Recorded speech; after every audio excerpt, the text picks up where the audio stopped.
but the economic impact as well. Shutting down Wall Street is a large event because 1/3 of the nation's financial transactions are routed through New York. You have a whole host of firms that are no longer have a presence in the World Trade Center. Everybody from Morgan Stanley, which had 3,500 employees, as you noted, has several trading floors. Cantor Fitzgerald, Lehman Brothers had 2 floors that were operational there. Merrill Lynch had some offices there, didn't they? The retail side, yes, I think? absolutely. And those exist no longer. So effectively shutting down a nerve center in the financial community is a large-scale event.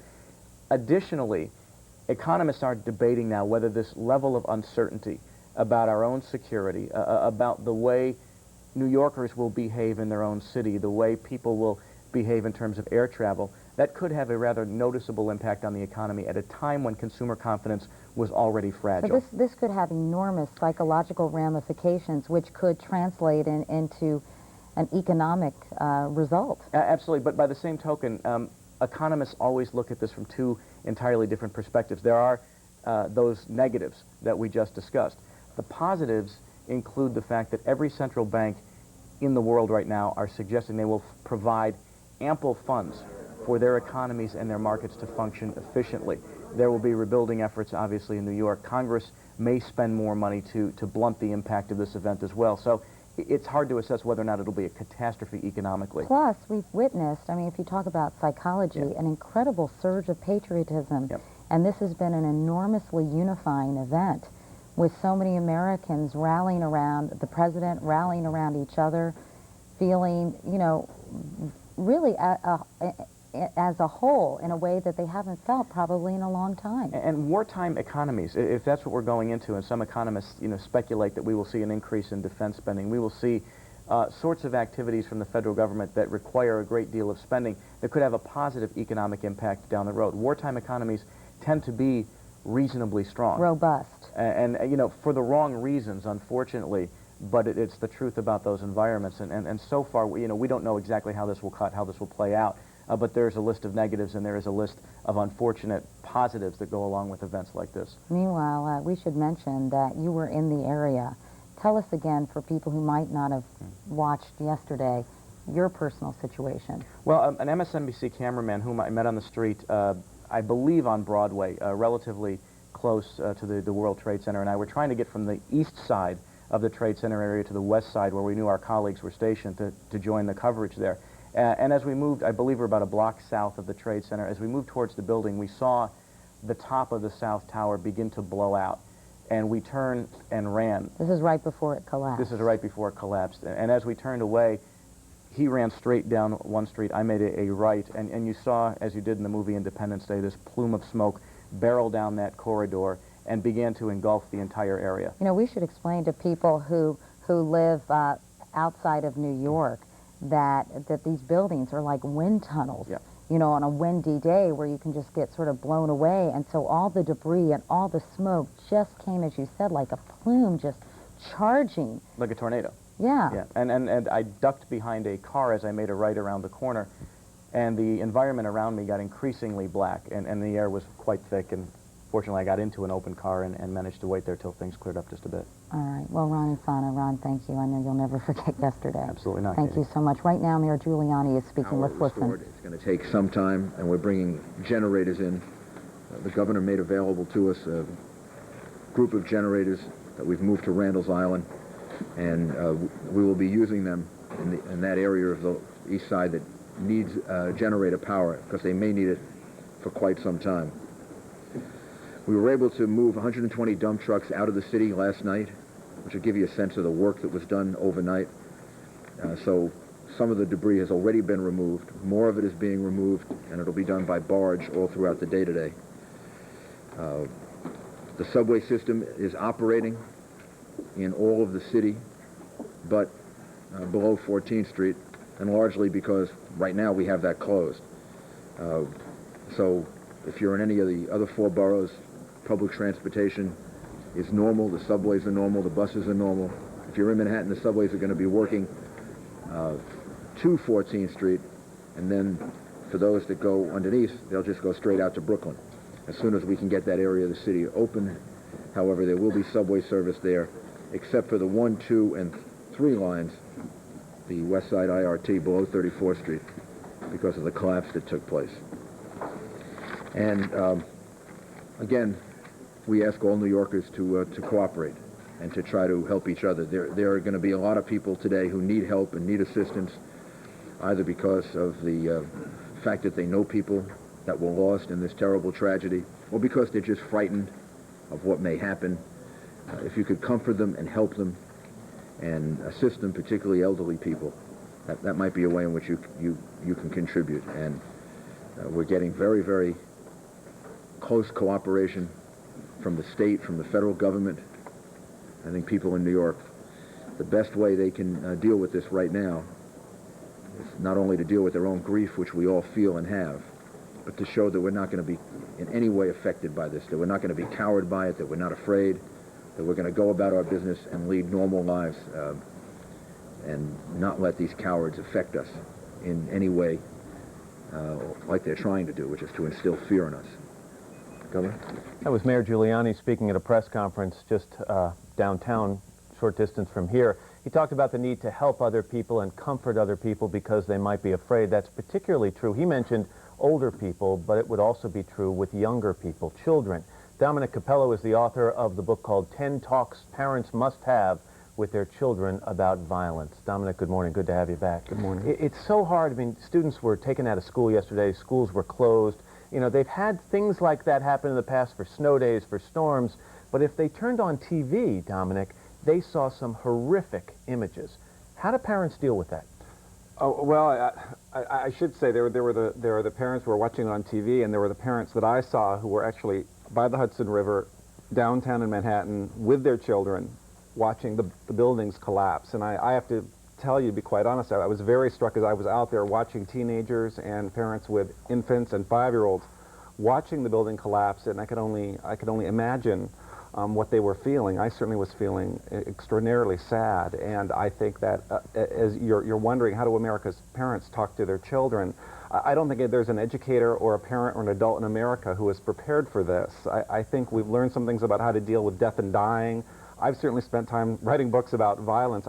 It's hard to imagine how you even begin a conversation. There are some things that we can recommend. We'll get to those in a second. Violence is one subject, but what about children who are now looking at every tall building in the city saying, Mommy, I don't want to go in that building. I don't want to go near that building. Absolutely. Because it could fall on me. Right, and we're also hearing that kids don't want their parents getting on airplanes. And I did talk to some parents actually in Brooklyn and have you talked to your kids? And they were all watching the news together, which I think is a good idea. If children will watch the news, they should be watching it with their parents. And a 7-year-old girl turned to her dad and said, Daddy, are you scared?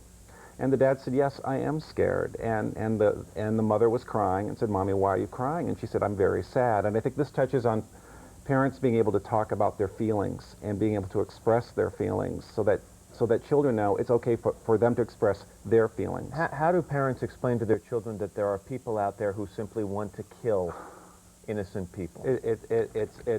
It's hard to imagine a response. I talked to Welcome back to our local coverage of America Under Attack. Right now, we're going to go downtown. We've heard from Mayor Giuliani, and he's also now with Governor Pataki. The porta boxes that the firefighters and the police officers and the rescuers are looking for, and we're going to we'll give you copies of this. We'd like you to put it out as broadly as possible. We're giving copies to all the rescue people and recovery people, so that they can try to find them. Altogether, there'll be 4, 2 for each airplane. And that's what they look like, except it'll be obviously covered with soot and dirt. But there are a lot of people involved in the recovery and relief effort who know what they're looking for, and then there'll be some that don't. So if we can give those out, it would be very important. This morning's meeting was devoted to the relief and recovery effort largely. This afternoon, we're going to focus on the economic recovery of the city and work with the hotels, the restaurants, the real estate industry. We're going to rebuild. We're not only going to rebuild, we're going to come out of this stronger than we were before. And in addition to having wonderful people in New York, as the governor indicated, we also have the strongest business community of any place in the world. And we're going to call upon them, and we're going to need their help. But we're going to come out of this emotionally stronger, politically stronger, much closer together as a city, and we're going to come out of this economically stronger too. And we're going to start working on that right away. What's the status of the World Financial Center? There appears What- to be a fire burning across the street now, fairly significant. I believe, you want to answer that, Richard, of the FBI? The smoke from the World Financial Center was from a defective generator that the fire department worked on. There was no major fire at the World Financial Center. A statement from the FBI? The FBI? I'll make a brief statement. Obviously, as you all know, this is a pending criminal investigation. I can tell you that it is being coordinated by Director Mueller at FBI headquarters. We have essentially all 56 field offices in the country involved in this. There are primarily a dozen offices where the airplanes were hijacked and left. We're doing a lot of things as far as at those particular airports, checking on the planes, checking with crews, cleaning people. All of that is ongoing as we speak. Probably the major thrust that we are doing right now is we do have the manifest. We're reaching out to all of the families, interviewing them, and the primary purpose of that is obviously to get any information. You have had, and the media has reported, there's been a number of calls made from these various planes. We would like to put out to the people, if they haven't reported that to law enforcement, to call their local law enforcement or FBI so we can get a hold of it. The obvious thrust for us right at this particular point in time is to identify the number and the individuals who were in fact hijackers. So that is the major thrust. We will be doing a crime scene. The primary thing is, as the mayor just pointed out to you, is the black boxes. We're working with the city, but again, that's going to follow the search and rescue, ongoing intensive investigation. That's all I have at this time. Can you say anything about the arrest in Florida and the seizure of a car in Florida and the seizure of a car in We have a number of leads that we're running around the country. A number of these, I'm not going to get into specifics other than it's my understanding we did detain some individuals over in New Jersey. Essentially, we are finding out that that is not all that relevant at this particular point in time, but I'm going to limit my comments. That is going to any of the investigative news pertaining to this investigation will come out of Washington, D.C. Is there anyone in custody at this time? Is there anyone in custody at this time? Other than the ones that I just mentioned to you, there are some over in New Jersey. That's the only Mr. one. Mon, can you explain to us, Mr. Mon, how airports, airlines that have been hijacked could come into the New York area without being detected by radar, without the route that they were taken being questioned by people in Transcon or radar? I can't really answer that. That would be FAA and NTSB. I'm not going to get in. I don't know the answer to that. Did you have any warning at all that there were hijacked airplanes in the air? No, I can tell you this was a surprise. As the mayor and the governor has pointed out, it was a surprise, a shock. We had no forewarning of this happening. Mr. Mon, there were reports that the FBI was investigating a hijacked plane just before the first plane hit the World Trade Center. Is that true? I'm not aware of that. Do you have any sense at this point of the range of potentially of people that were in the World Trade Centers and that are still missing or presumed dead? What is even the conceivable range that there is at this point? The numbers that we're working on are in the thousands. Obviously, we hope that's not the case, but the estimate would be for both of the buildings that although building number 2 had a chance to clear out, a lot of people probably cleared out of building number 2. Building number 1 had some time to clear out, but there were areas of it that were affected. The best estimate that we can make, relying on the Port Authority and just everyone else that has experience with this, is that there'll be a few thousand people left in each building. Mr. Mayor, you talked about... And then our recovery relief efforts and our work with the medical examiner are premised on those kinds of numbers. Mayor, can you explain, if there are thousands of bodies and there were 120 trucks of debris taken out, where are the bodies if there's only 41 confirmed fatalities? Where are the rest of them? A lot of the debris that was taken out are structural things that were in the way of the relief effort. I don't know that the debris was actually taken out of the actual buildings that fell. But if some of you haven't been down there, but the area was very constricted by lots of structural damage and things that were in the street.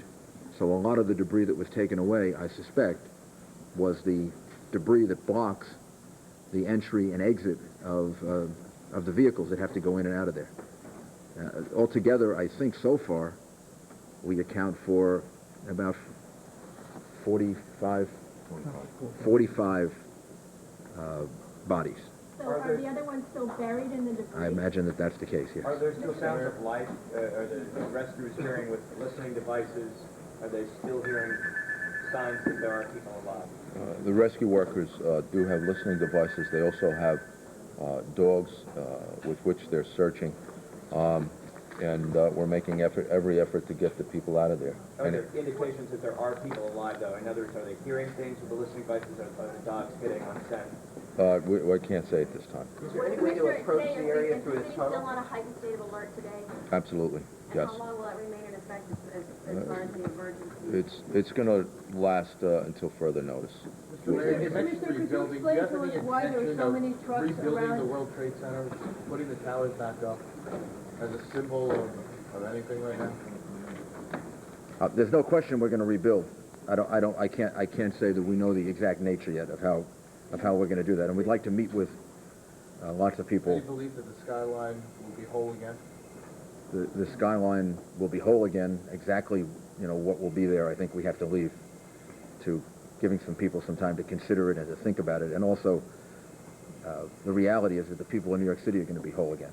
We're very, very strong people. Is there any sense of the cost at this point, and the state, the city, the federal government is paying for the relief efforts? Governor?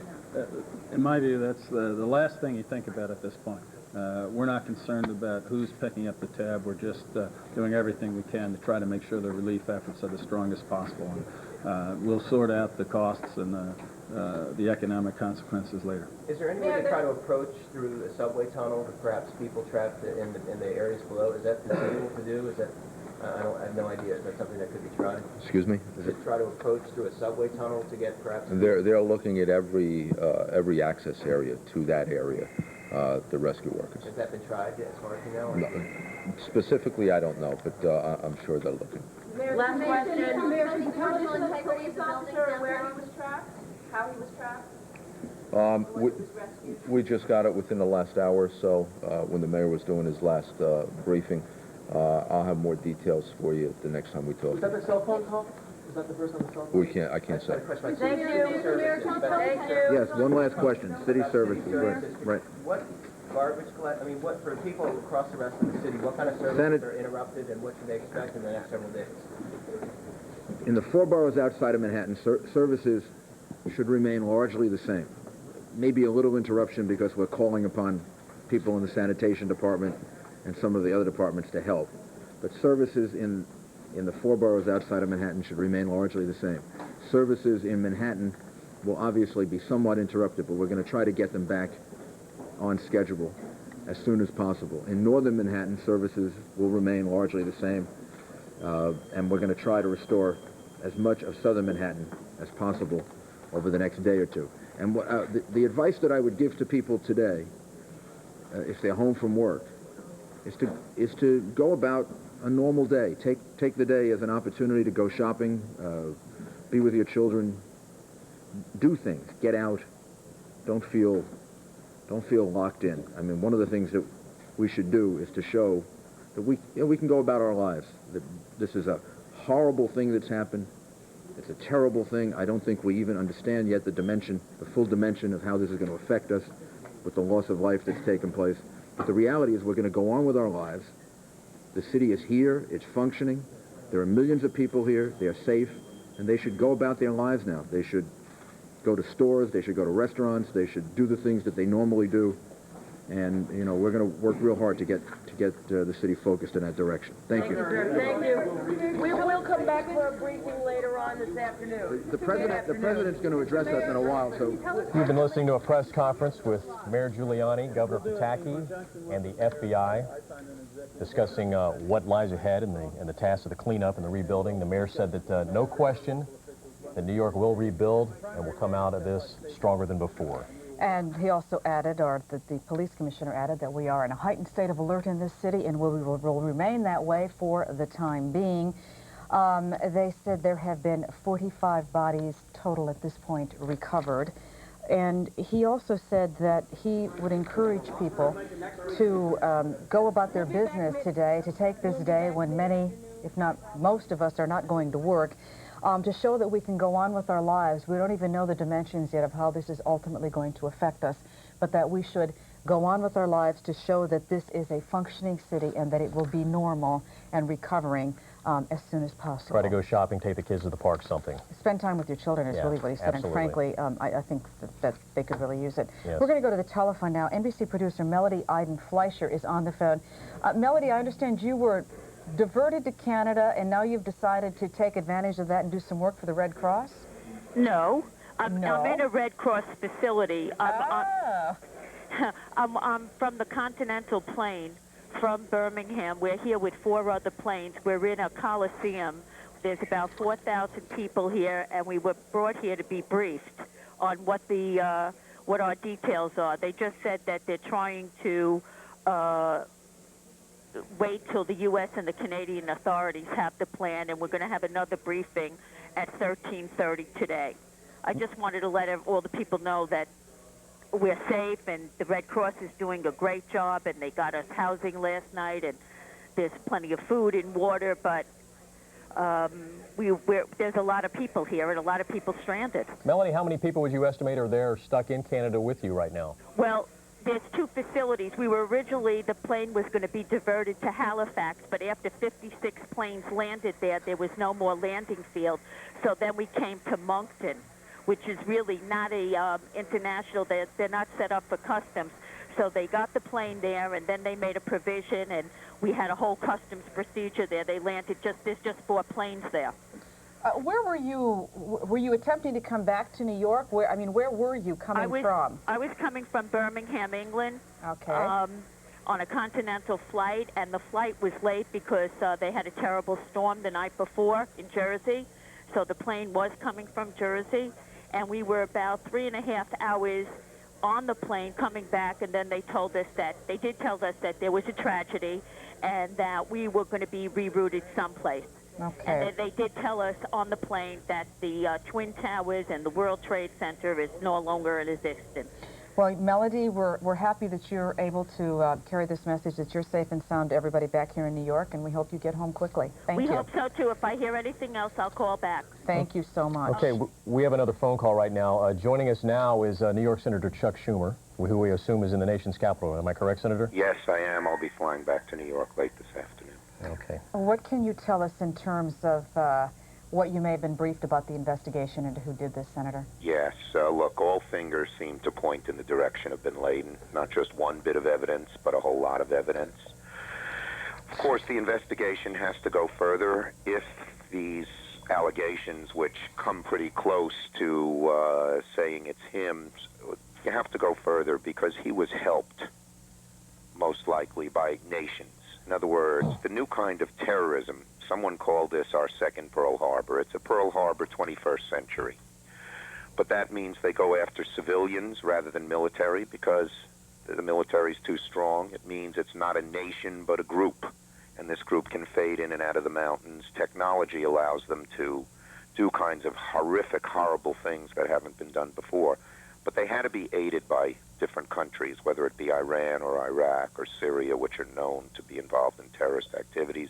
And that's probably where the investigation has to go because they're the weak pressure point of these terrorists and where we go after them. Just think, these guys had to know how to fly a 757.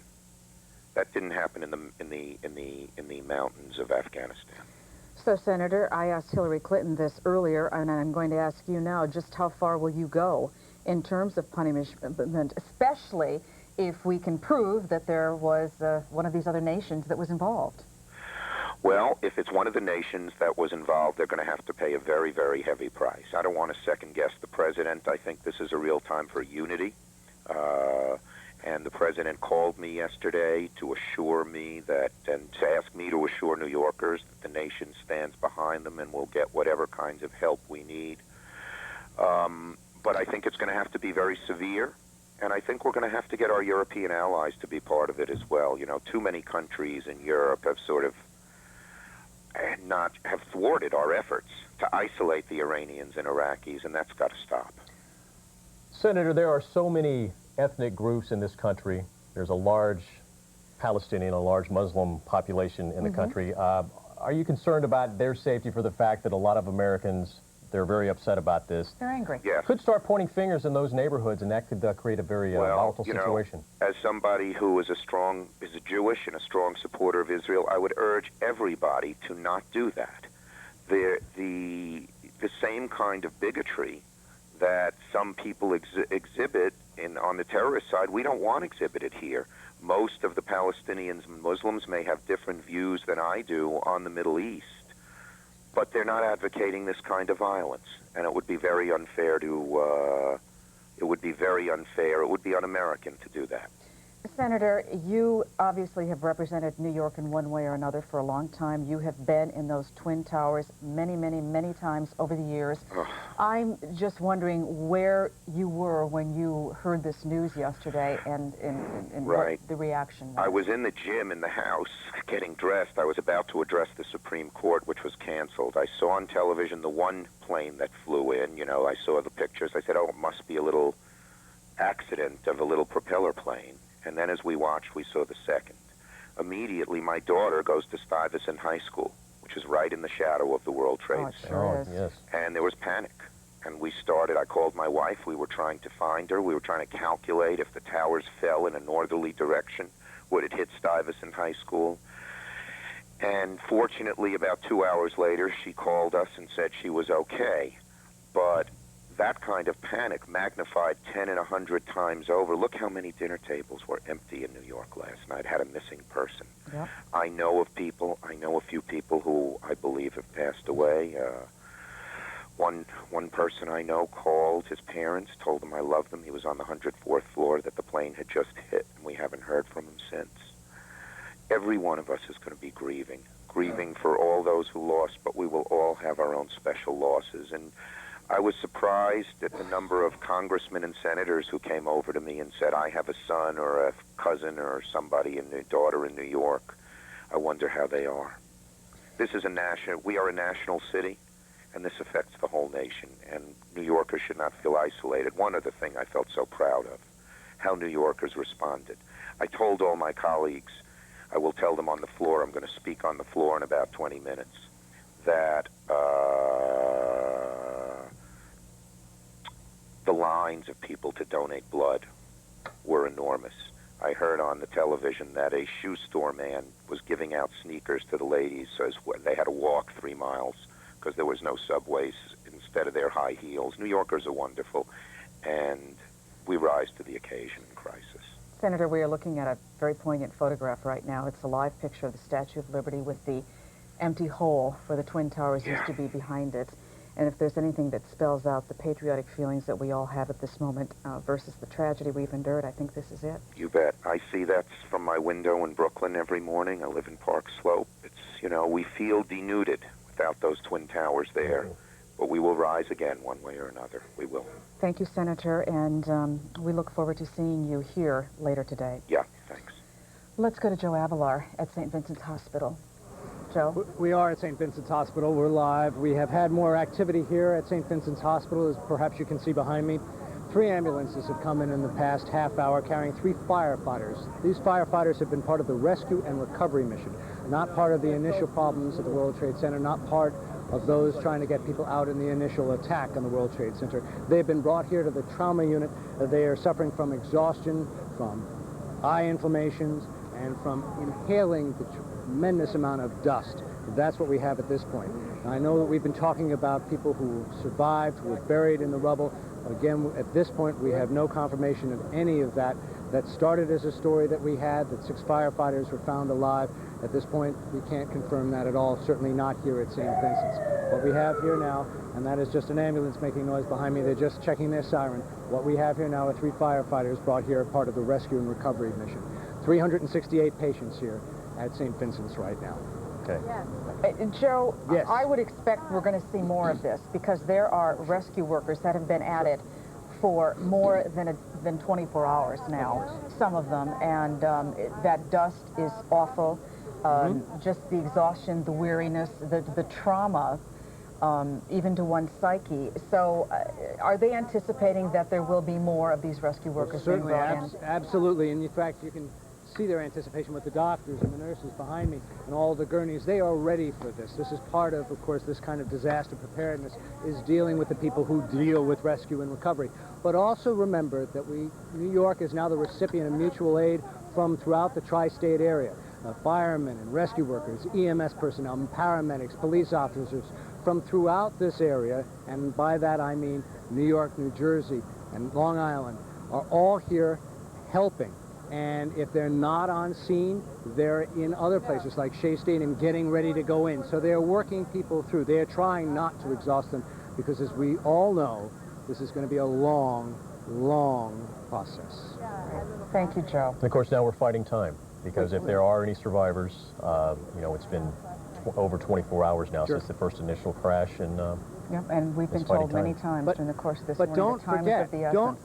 Don't forget, because so many things that we've covered, whether it's the Mexico or the California earthquakes, miracles do happen.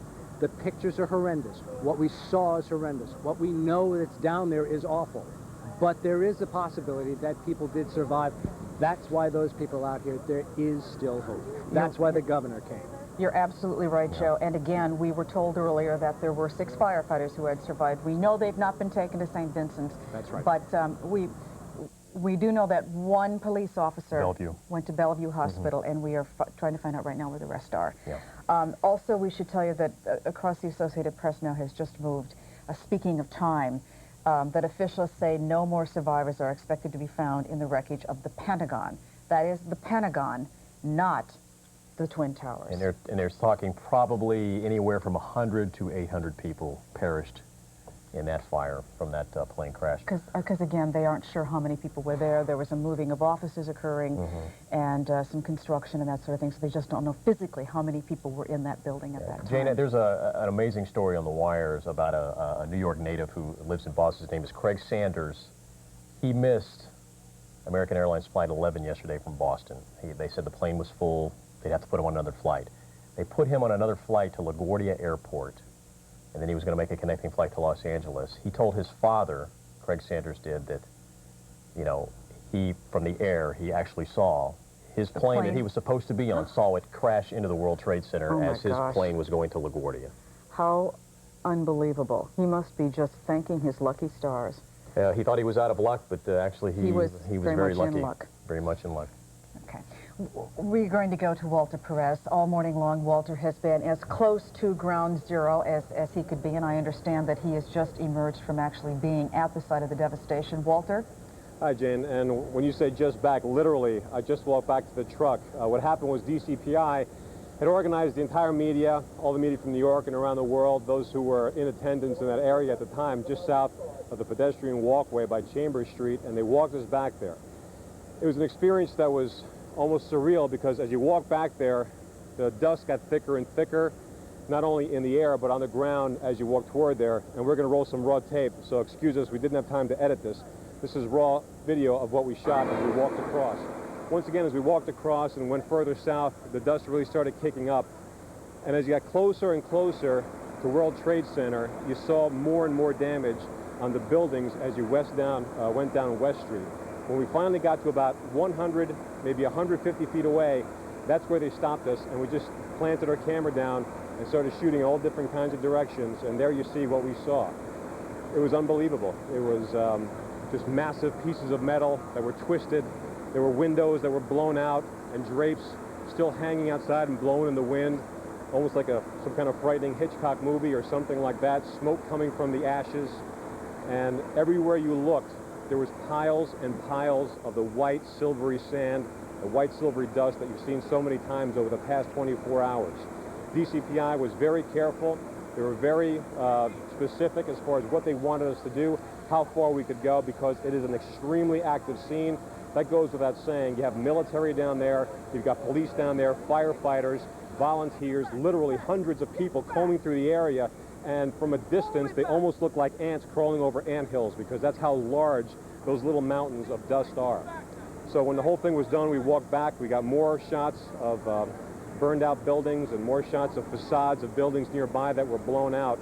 But the whole thing was an incredible experience, and once again, when we have the opportunity, we'll edit everything together and make it more cohesive to show you just how much we saw and just how much damage there really is.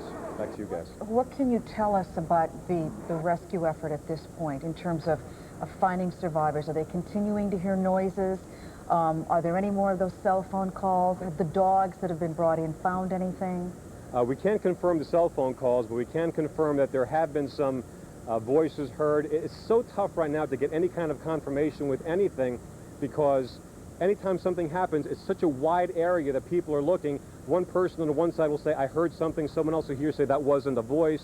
And you have people milling around, and there's really not one central cohesive group that's really gathering the information and passing it along to the media. So it's tough. Earlier on, we're trying to make a report about 6 people that were found or voices that were heard.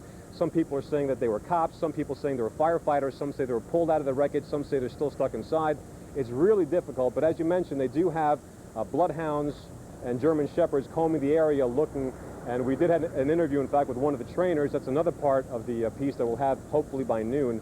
But overall, it is just an incredible operation with a lot of people, as I mentioned, like ants on giant anthills crawling all over the place, doing the best they can. And the sense that you got, Walter, was that people, that those rescue workers are still incredibly hopeful that they will find survivors? Oh, yeah. I mean, they're very hopeful as far as what they'll find, and they have to be at this point because hope is all they really have. They can't see anything. All they see are the mountains of dust and the skeletal remains of World Trade Center. Besides that, all they're going on is what they hear and what they feel. So hope is the best thing they've got going right now. Okay, thank you, Walter. All right, right now, as we said, a lot of the injured have been taken over to New Jersey in the last couple of days, 2,700 at one county. Right now, the new mayor of Jersey City is holding a press conference at one of the triage centers. I don't know. Yesterday, that would not be within the realm of my role as mayor of Jersey City. Yesterday, I heard that it had been used as some type of staging area, but I don't know if that can be confirmed. Mayor, can you give us some kind of an idea of the extent of injuries? How many physicians are down there or medical personnel working in the triage center? Well, it would be difficult for me to give you that information right now. I do know there are many people who volunteered. Just yesterday, when I was out there, 3 nurses walked up with their nurses' equipment and uniforms and were asking for the doctors so they can contribute and help. I know all of our hospitals are pulling together as one team. So I imagine there are numerous people, many people working on this effort. I don't have an exact number. Mr. Mayor, are you prepared to take bodies if you have to? And what will you do? Well, we would do whatever we would be asked to do. But I don't think at this point there's any plans to bring bodies to Jersey City. I believe as we talk, there are meetings taking place with state and federal officials that might determine exactly where bodies would be brought to. What's happening down there right now, then? Right now, there's a relief effort. There are people who are taking supplies, water, equipment, materials over to New York City.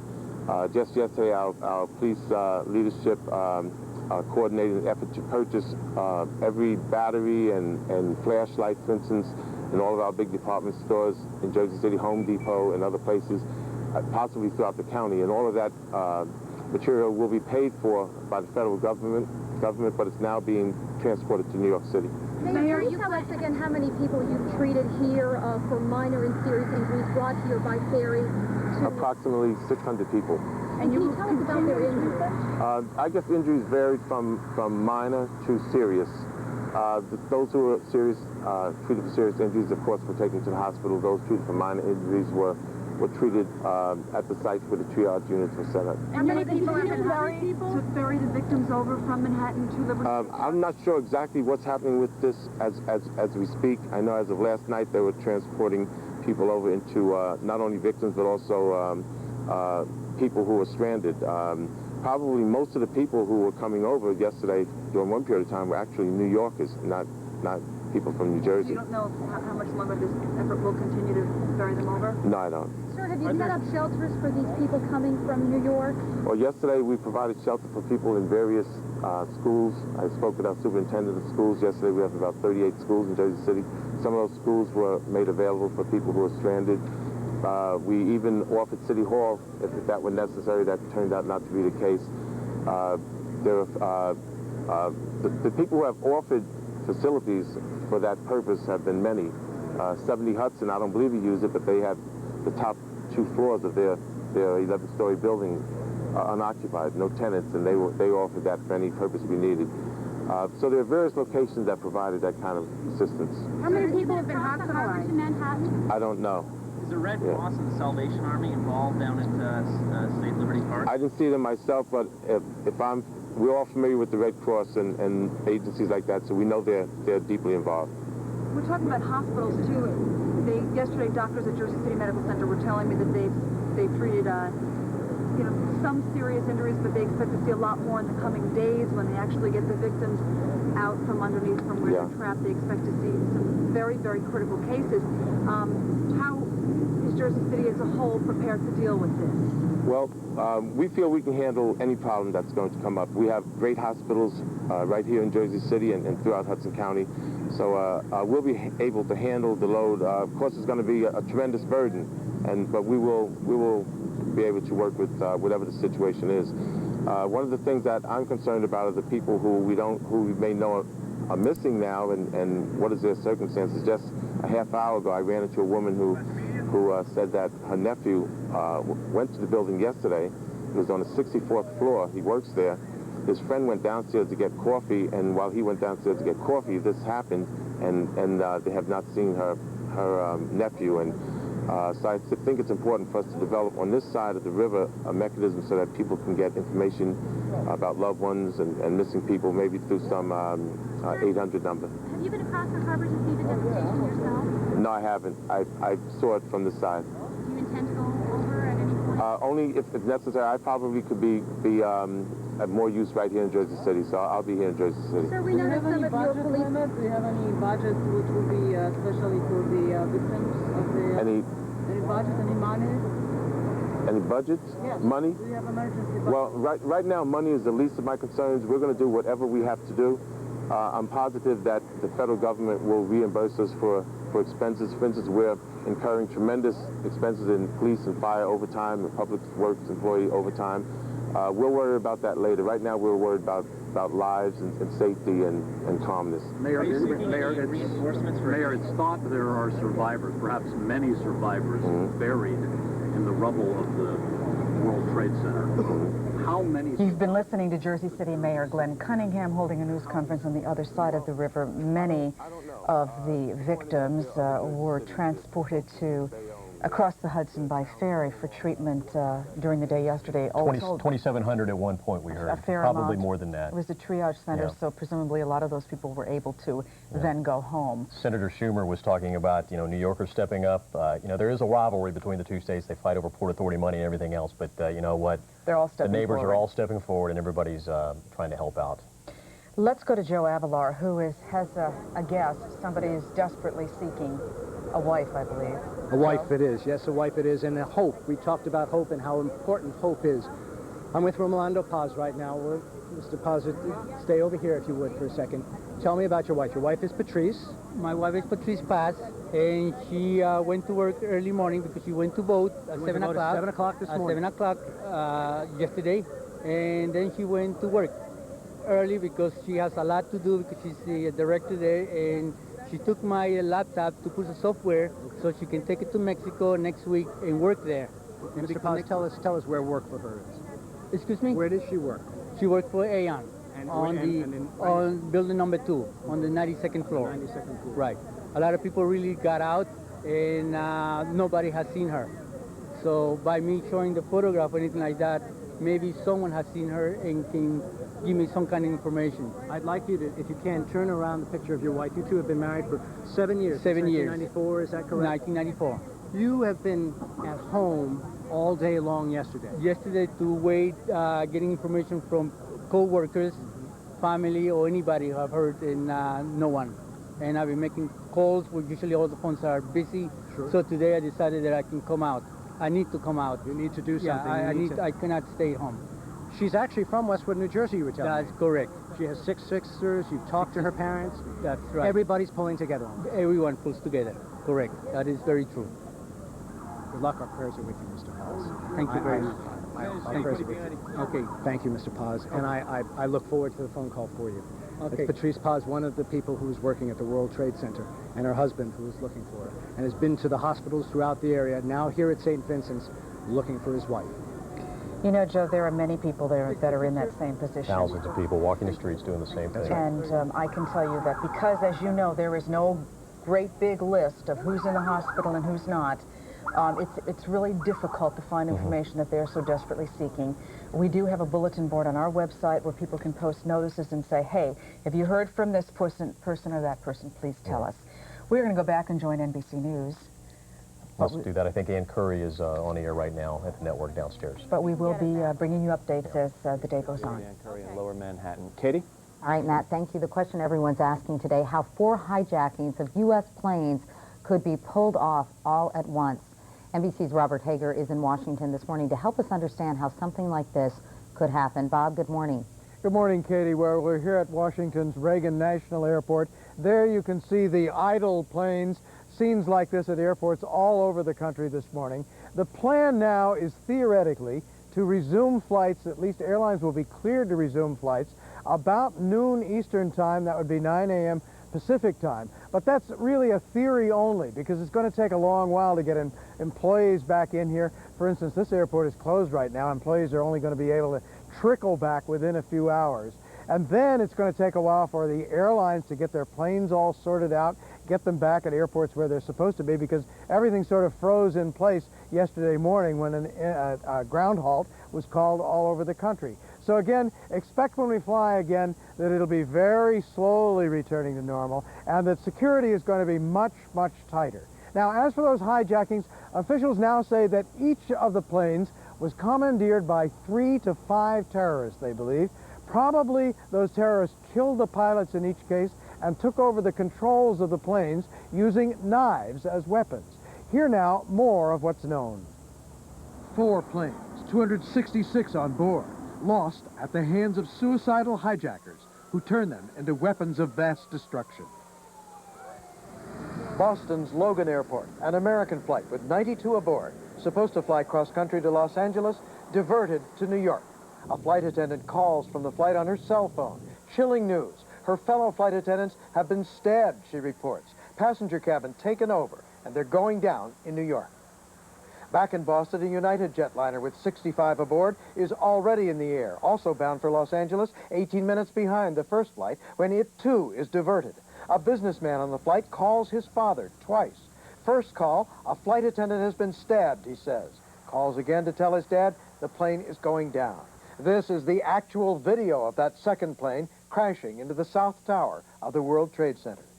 In Northern Virginia, an American jet takes off from this airport.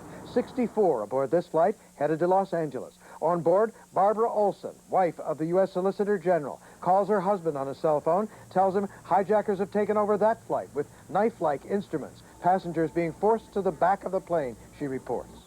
Moments later, the plane hits the Pentagon. And finally, Newark Airport, another United flight, 45 aboard, bound Newark to San Francisco. Hijackers turn it back to Washington, D.C., but it comes down en route in western Pennsylvania.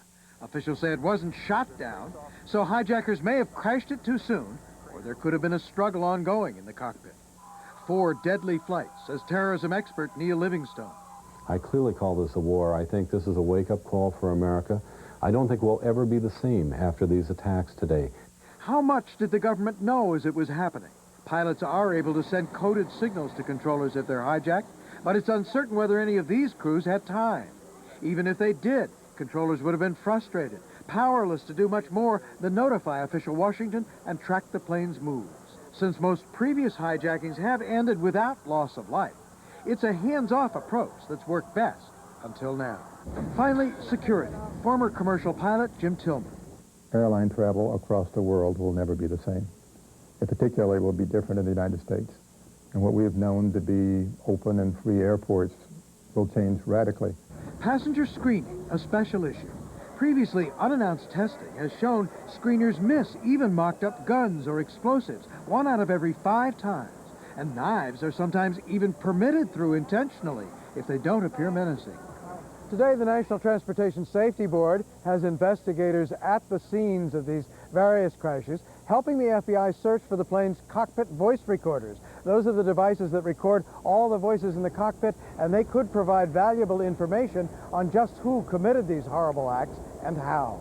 Katie? And I know, Bob, that you believe that flight that crashed outside Pittsburgh might be the first flight in which the cockpit recorder is retrieved, correct? I'm guessing that it's going to be easier to find there because the way those planes hit the towers of the World Trade Center, wreckage would have sprayed out. It's going to be very hard to find them, or if it went straight down, find them in the tons of debris from those buildings themselves. I'm guessing in Pittsburgh, since it's in an open field, that it would be much more easy to find and probably had a much better chance of surviving. So that may be the first cockpit voice recorder they get too. Bob, let me review a couple of the things that you touched upon.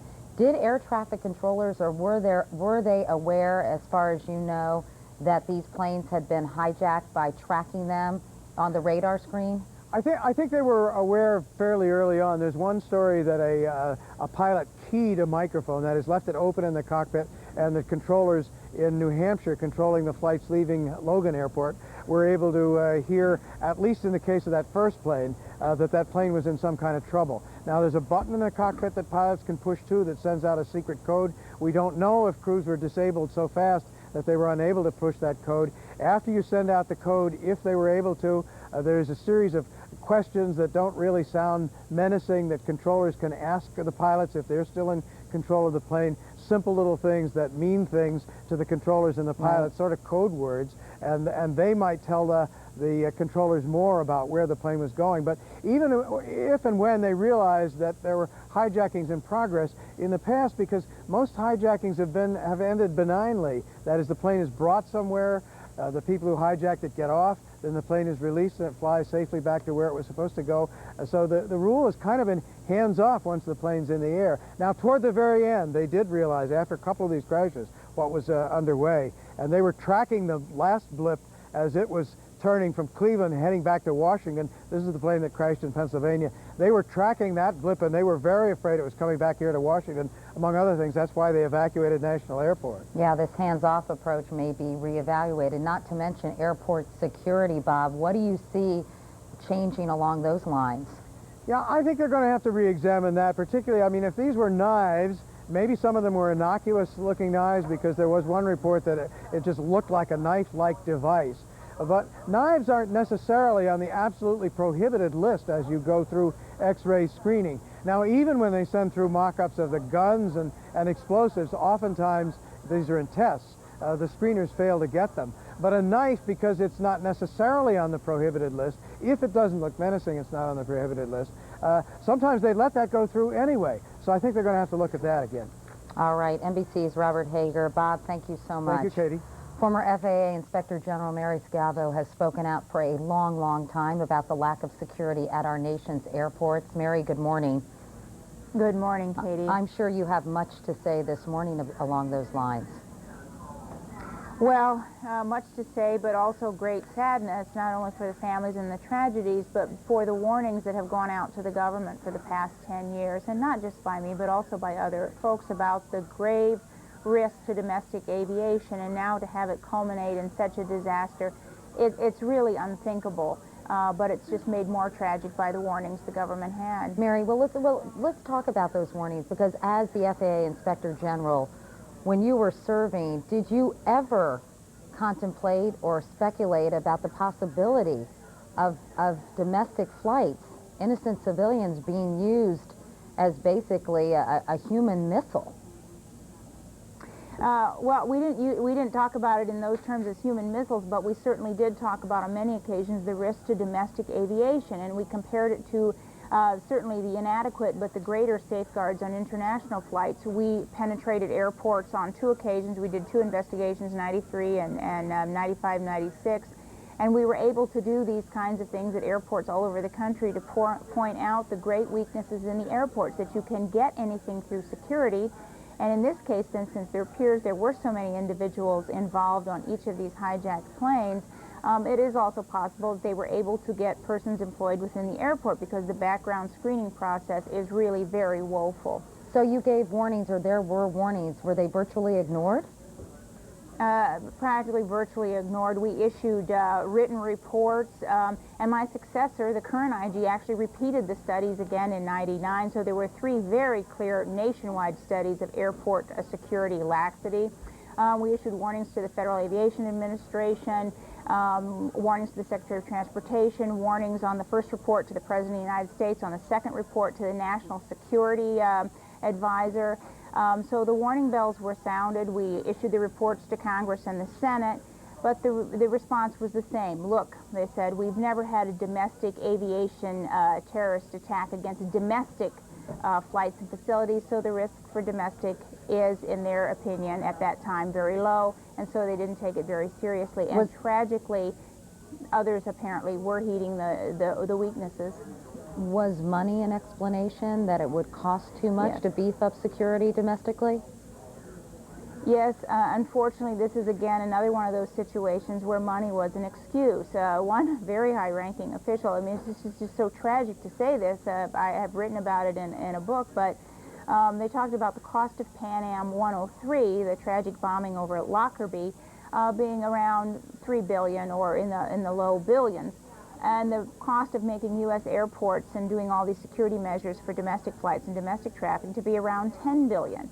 And even if they did have another Pan Am 103 in the next 10 years, you know, the cost was just too great to make airports safe. And someone even quipped, and it's just tragic at this point, that if they made aviation completely safe, they've just bombed something else. So clearly, you know, those weaknesses were known to the government, but it was an accepted risk, and it's just unbelievably tragic. Incidentally, the FAA revealed 2 months ago that it was seeking to fine American Airlines for alleged inadequate security on 6 flights inspected in June of 2000. And American Airlines is not alone. U.S. carriers, most of them have been fined and found lax at security at one point or another, so American is not alone in those downfallings, but it is very tragic, and usually they were small fines. If they were caught not living up to security, they got a small fine, and even officials in the FAA, their feet, you know, have really never been held to the fire for lax security. After Pan Am 103, our own government was widely criticized for taking a lax attitude towards aviation security, and tragically, all those recommendations were not implemented. Meanwhile, Mary, to play devil's advocate, I mean, these terrorists are extremely cagey and extremely smart. I mean, can we ever really protect our airlines from people like these? I mean, we've heard about them bringing in box cutters, and Matt talked to me about some of them having knives in plastic or something in their toilet kits. I mean, can we ever be completely safe from these people? Yes, and we have to be. That's the important point here. We have used these excuses. I mean, you know, and I was in the government too, I've heard them, that, well, if some crazy wants to bring down a plane, there's nothing we can do. What the nation now understands, and I hope the government understands, is we do not have a choice. The United States has been brought to a standstill, and people won't realize this right away, but we live on aviation traffic. Our parcels move. Even our airplanes are built on aviation traffic delivery. We will start to feel that effect very soon, and if we cannot get control of our aviation, we simply can't do business in the modern world. And the way we are going to do that is by implementing, in many cases, recommendations that the government has had sitting in the file since Pan Am 103, and they will have to implement. And Mary, in fact, when flights resume at the nation's airports, passengers won't be able to check their bags at the curb in front of the terminal. They'll be subjected to random checks, and they will see more uniformed security officers throughout the airport. Clearly, travelers across the country will be inconvenienced by more intense security measures. What would you say to those travelers and passengers? Well, at this point, actually, and if the government does not make this plea, you know, reasonable people should realize this, and that is that the government is going to be scrambling mightily, too. They have never really had to fully implement all these security measures that have been recommended for years. If people don't have to travel, I would recommend that they do not. I was supposed to travel today myself, canceled all my travel plans for a couple of reasons. One, The government doesn't really know how to deal with this either. Their initial response was to close the airports. That's wise. They don't know where to look. They don't know if they have to start screening all of the employees to make sure they've had the proper background checks. They don't know if there are other weapons in the airports. They don't know if baggage or parcels. Remember, these terrorist cells in the past have resorted to letters, parcels, bombs in things on planes. So they're going to have to scrub the entire facilities. And finally, if there are, scares in the coming days, maybe copycats, there will be disruptions in travel. So people should avoid it. But if they do travel, don't cause trouble for yourself. Don't bring anything. Don't be suspicious. Answer the questions. Don't pack knives, razors, anything at all. Scissors. I mean, we've all done it accidentally. And that's going to be the really only way to get through the system. And be patient and understand that things are being done That's for their right. safety. Mary Schiavo, former FAA Inspector General. Thanks so much for talking with us, Mary. Thank you. Now here's Matt. Katie, the president met with his national security team this morning. He's expected to make a statement somewhat shortly. NBC's Campbell Brown is at the White House. Campbell, give me an idea of the president's schedule so far today. Well, Matt, as you mentioned, he is right now in this formal meeting of his national security team, and we will be hearing from him shortly. It is an incredible understatement to say that this is the worst crisis of his presidency, and he is focused today on meeting with his national security team to try to figure out the U.S. response. He got his very first briefing this morning in the Oval Office just after 7 a.m. from his national security advisor, Condoleezza Rice, and from his chief of staff, Andy Card. Just after that, he and Vice President Cheney got an update on the intelligence information that had come in overnight from senior intelligence officials. Publicly, what we're seeing from the White House today is a real attempt to demonstrate calm, confidence, to show that they are very much in control of the situation. Privately, though, Matt, numerous senior U.S. officials are saying that the president is now facing a range of extraordinary challenges. Number one, and White House Press Secretary Ari Fleischer said this morning, this really is the top priority, is getting help to those people who were hurt during the attacks. The president, Fleischer said this morning, does want to visit the sites that were hit, but is going to hold off, wanting to wait until the rescue operations are a little further along so he's not very disruptive. Number two, the White House very much focused on implementing precautionary measures to ensure that this doesn't happen again. Fleischer did say this morning that based on the intelligence information they've gathered so far, the White House does believe that the risk of further attacks has been significantly reduced, in Fleischer's words. Number three, Matt, is obviously the response, what it should be, who these terrorists are, and deciding really how strong the U.S. response should be. And finally, Matt, the long-term challenge to Bush of figuring out how to deal with terrorism and the fact that the country was so ill-equipped for this. He will be a little bit later meeting with congressional leaders, a bipartisan meeting here, a show of solidarity, and then he and the First Lady participating in a blood drive here. Again, a show of solidarity for the victims. Campbell, let me go back to number 3 on your list, and that is the response. Earlier we heard from Senator Orrin Hatch that he says that some communications have been picked up between supporters of Osama bin Laden and congratulating each other, or at least talking about the targets that were hit. Did that displease the White House that Senator Hatch made those comments? They have been very careful here, Matt, without making any comment with regard to Senator Hatch specifically. They have been very careful publicly, White House officials, and even privately, really, the information we're getting out of here, to not comment on the intelligence reports. Most of that is coming from outside the White House, from intelligence officials and from members of Congress, other senior U.S. officials. They have been extremely cautious here to not give any indication or to not directly say that Osama bin Laden is the chief suspect. Yeah, for a lot of reasons. I mean, they don't want to jump to any conclusions. Also, if they do have information and they plan a response, they don't want to show their hand. Absolutely, but at the same time, senior U.S. officials who are not being as cautious say that all indications are he is indeed the chief suspect, that in the words of one official, they are 90% certain that Osama bin Laden was responsible. All right, Campbell, hang on for a second. NBC's Washington Bureau Chief and moderator of Meet the Press is Tim Russert, and he joins us now. Tim, good morning. Good morning, Matt. Got a question for you. If this is an act of war, in quotes, does the president need to go to Congress before he takes on a military response? No, it would not be an official declaration of war against a stated nation. As commander-in-chief, he could authorize a military strike. He would, of course, consult with Congress, and he will obviously, I believe, receive unanimous support. The change in tone in Washington, Matt, in the last 24 hours is breathtaking. Just yesterday morning, we were talking on the air. about things like the Social Security lockbox and so forth. Remember a week ago, the president's position was that he would never tap into the Social Security Trust Fund except for a war or recession. We now have both. And I do not believe there will be any dissent in Congress if this president said, we need X billions of dollars in disaster relief for New York, and I'm tapping into the Social Security Trust Fund. We need X billions of dollars to launch a military strike, and we're tapping into the Social Security Trust Fund.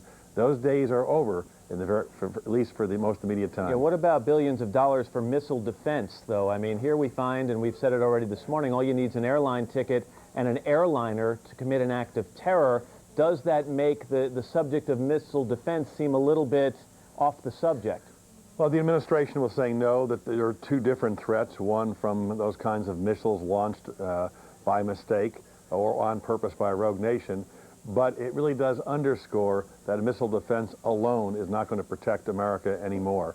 And you're going to see a renewed vigor in Congress to provide more money for actual hands-on intelligence gathering. All right, Tim, let's go live to the White House right now. The president is speaking. Updates. Deliberate and deadly attacks which were carried out yesterday against our country were more than acts of terror. They were acts of war. This will require our country to unite in steadfast determination and resolve. Freedom and democracy are under attack. The American people need to know we're facing a different enemy than we have ever faced. This enemy hides in shadows and has no regard for human life. This is an enemy who preys on innocent and unsuspecting people, then runs for cover. But it won't be able to run for cover forever. This is an enemy that tries to hide, but it won't be able to hide forever. This is an enemy that thinks its harbors are safe, but they won't be safe forever.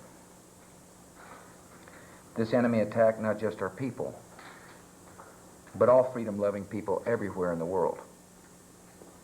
The United States of America will use all our resources to conquer this enemy. We will rally the world. We will be patient, we'll be focused, and we will be steadfast in our determination. This battle will take time and resolve, but make no mistake about it, we will win. The federal government and all our agencies are conducting business, but it is not business as usual. We are operating on heightened security alert. America is going forward, and as we do so, we must remain keenly aware of the threats to our country. Those in authority should take appropriate precautions to protect our citizens. But we will not allow this enemy to win the war by changing our way of life or restricting our freedoms. This morning I am sending to Congress a request for emergency funding authority so that we are prepared to spend whatever it takes to rescue victims, to help the citizens of New York City and Washington, D.C. respond to this tragedy, and to protect our national security. I want to thank the members of Congress for their unity and support. America is united. The freedom-loving nations of the world stand by our side. This will be a monumental struggle of good versus evil, but good will prevail. Thank you very much. Speaking of formal declaration. Thank you all. Thank you all.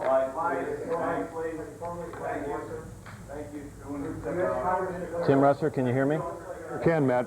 Tim, a couple of things I jotted down. I'm sure you and Campbell also jotted down some things. Talked about an enemy that tries to hide but won't be able to hide forever, and then said, who thinks his harbors are safe, but they won't be safe forever. It seems to be a direct reference to the Taliban in Afghanistan, if indeed we find we're talking about Osama bin Laden. And this is the second time the president has said this, repeating what he said last night. Matt, the fact is, Osama bin Laden has already been indicted by the United States government. The government in Afghanistan may have some obligation to turn him over. This could get very, very interesting very, very quickly if the president wants to assert himself in this regard. But make no mistake about it, as we talked about before the president spoke, this president is going to get the money to help the people, help the victims in New York, but also get the money to carry on whatever military operation he wants. Well, let's talk a little bit more, Tim, about that military response. As you well know, the president's national security team is full of very opinionated individuals, and they don't always agree with everything. Pentagon Secretary Rumsfeld and Condi Rice, who's the national security advisor, General Colin Powell, knowing the personalities that involved and the options that may be available, do you have any thought as to what kinds of military options they might be thinking about? The Powell Doctrine is use more force than you need to carry out any operation. But he also advocates a clear exit strategy as well. Precisely, and that's what's difficult about dealing with terrorists. And this is where it gets very, very tricky. If in fact Osama bin Laden is in Afghanistan, in the mountains, and we demand that the Afghan government turn him over and they say no, what do? Do we bomb Kabul in Afghanistan, or do we try to send in troops to seek out Osama bin Laden? No one really thinks the latter is something that can be carried out, but you can make the government of Afghanistan pay a price. The second part of this, however, and this is what policymakers get paid to think about, and this is very, very dicey. Osama bin Laden is relatively popular in certain neighborhoods in the Middle East this morning. There has been a series of unrest in Jordan, Saudi Arabia, Egypt, and right now it's a very delicate time and a very delicate matter. If in fact we assert ourselves militarily, will that cause upheavals in those states which have been relatively pro-West, if you will? Or those situations that were quite rocky, and this could make even rockier. We showed videotape, as you know, of the Palestinians having a party basically following these attacks. Katie, over the last several weeks, there has been suggestions of near uprisings in Jordan. The head of the intelligence unit in Saudi Arabia quit without any explanation. Egypt has always teetered and has been our most loyal supporter and ally in the Arab world. And we have to be very, very conscious of this. Every pool shot the president makes, if you will, is going to be a 2 or 3 bank shot with all sorts of unintended consequences that have to be tried to be thought out before you do something quickly and arbitrarily. The situation, Tim, is so complex. Oh. Every way you look, and I'm stating the obvious, but the challenges that George W. Bush is facing right now are staggering. Absolutely. If you look at just what he has said last night and repeated again this morning, he has laid out and drawn a line for our government vis-a-vis terrorism. He now has to execute. And that is extremely difficult, and as you say, extremely complicated. Because unlike Pearl Harbor, we knew who the Japanese were. We knew who Saddam Hussein was when he went into Kuwait. We knew who Adolf Hitler was. This is something, is a little bit more, as he said, a dark enemy and difficult to get our hands around.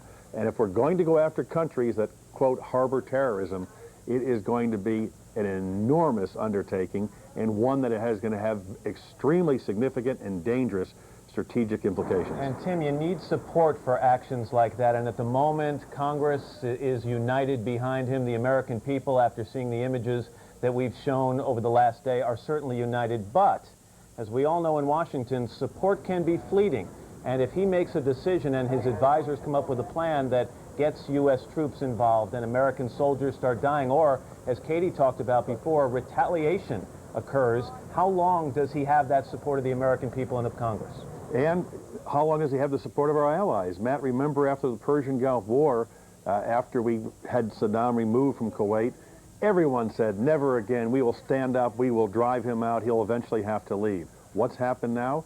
We're practically alone in trying to enforce sanctions against Saddam Hussein. Yes, but Tim, at the same time, I mean, we have seen almost worldwide condemnation of this attack, and people from all corners of the world seem to be rallying behind the United States versus the coalition that had to be carefully crafted by George W. Bush's father, President Bush, during the months leading up to the Gulf War. But Katie, if we're going to view this, and this is what policymakers are debating this morning, as a true assault on our democracy, on our values, on our institutions, then the response is going to have to be massive and even disproportionate. It can't just be a pinprick bombing, Sarah, there, take that. as we tried to do after previous embassy bombings. And if we do have massive and disproportionate, will the rest of the world stay with us? And what happens to Pakistan, a neighbor of Afghanistan? What happens to India? Both Pakistan and India, nuclear capabilities.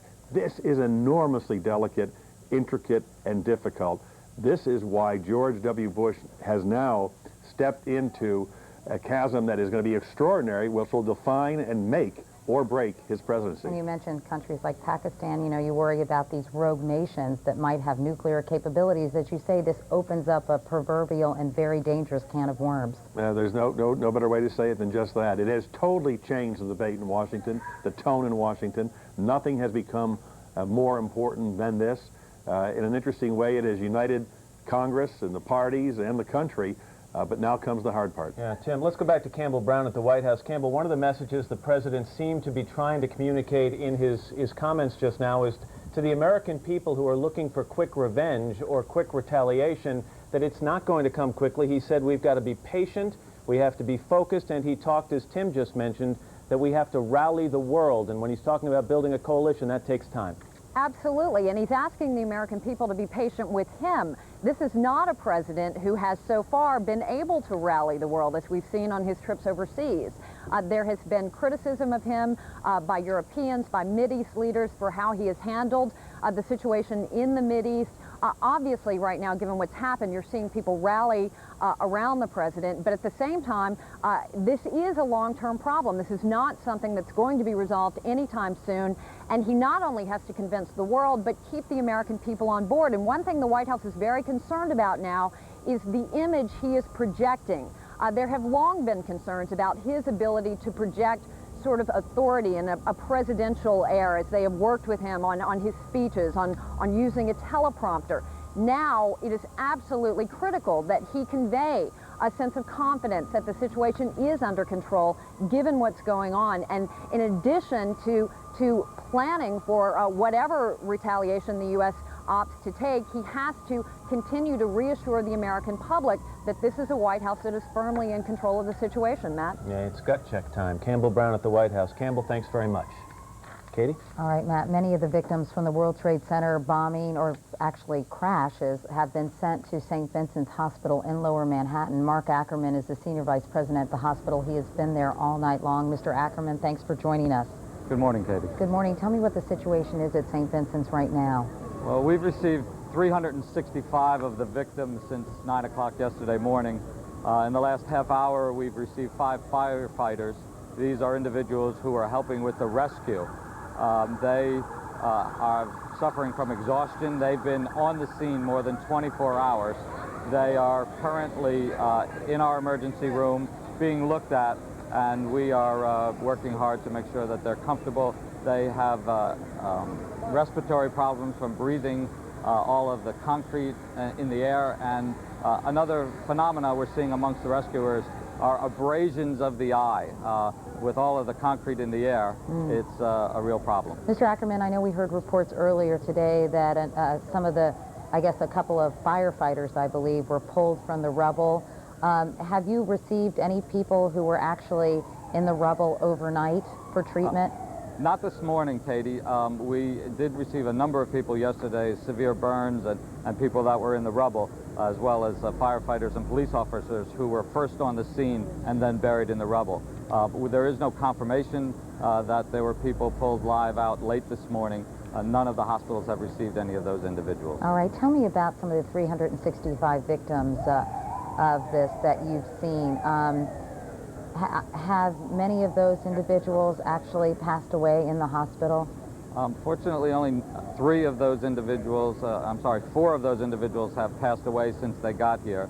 90 of the individuals were admitted to the hospital, and of the 365 that we received, 64 of them were firefighters and police officers.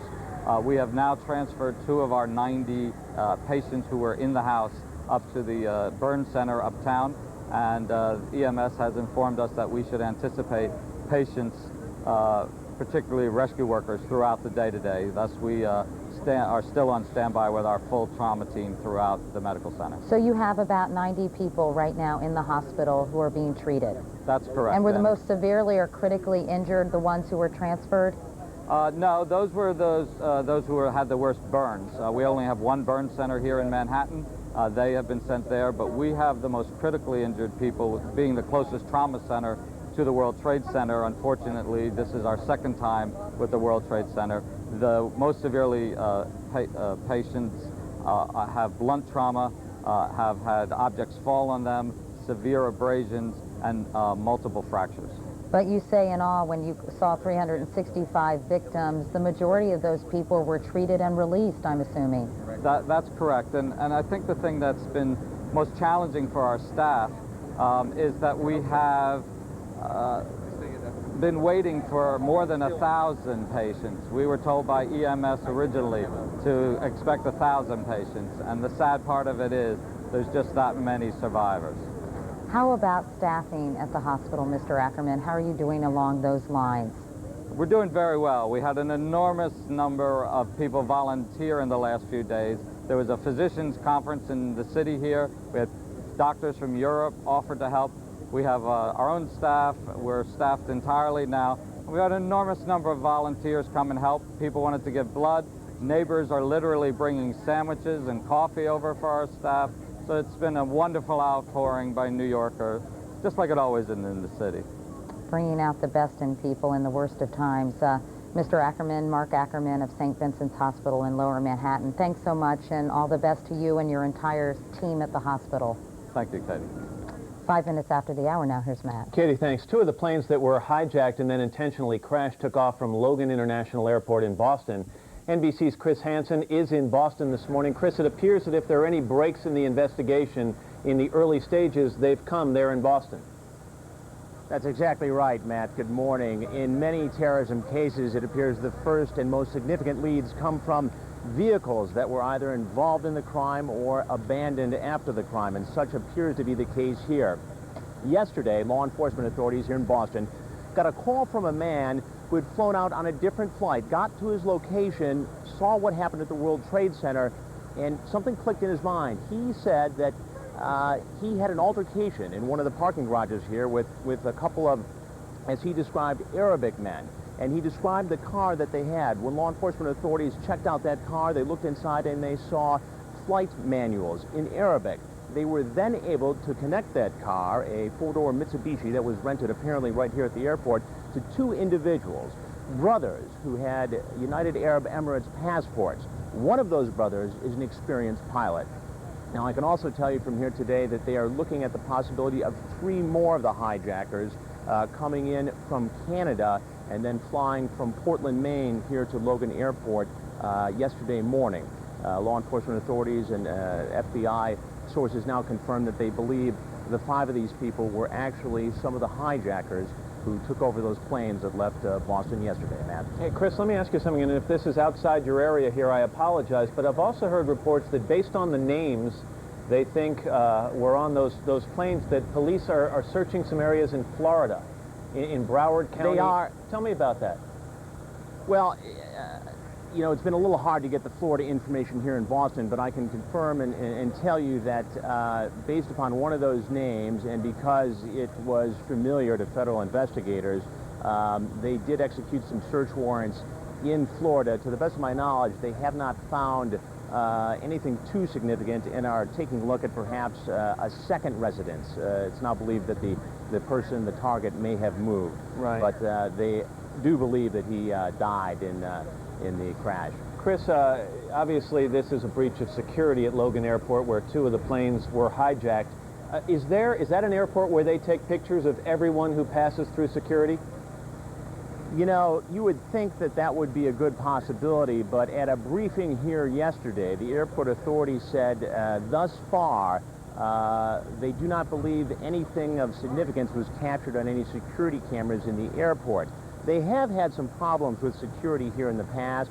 There have been some fines. Logan Airport authorities have defended their airport as being as safe as any other, but there have been problems here in the past, and you have to ask yourself, you know, was this just a matter of the terrorists being very clever, being able to sneak one of these non-metallic knives on board, as we've heard, Or was there a huge breach here? Were people not paying attention at the security post? Yeah, It's the last line of defense at any airport. But specifically, my question is there a video camera pointed at the security pass-through or checkpoints that would record everybody who gets onto a plane there that day?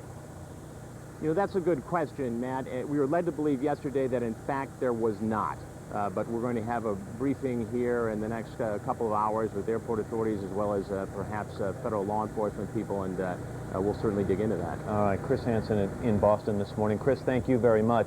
It was devastating enough to watch the attacks on our country unfold on Tuesday, but for many And we are once again going to interrupt the Today Show special edition to bring you an update here locally about what's happening in New York City concerning the World Trade Center explosions. And one of the things that we were just talking about is Chris Hansen from Boston was just telling Matt about the investigation up there because, of course, the two planes that crashed into the towers did come from Boston yesterday, and we are expecting that there will be a news conference to bring us up to date with the latest on that investigation from Logan Airport, and we're going to go to that when it starts. In the meantime, it is now 11:10, and the airports here in New York and around the rest of the country were scheduled to open up at noon. We don't know if that will happen, but right now, our Greg Sergel is standing by live at LaGuardia Airport. Greg, what can you tell us?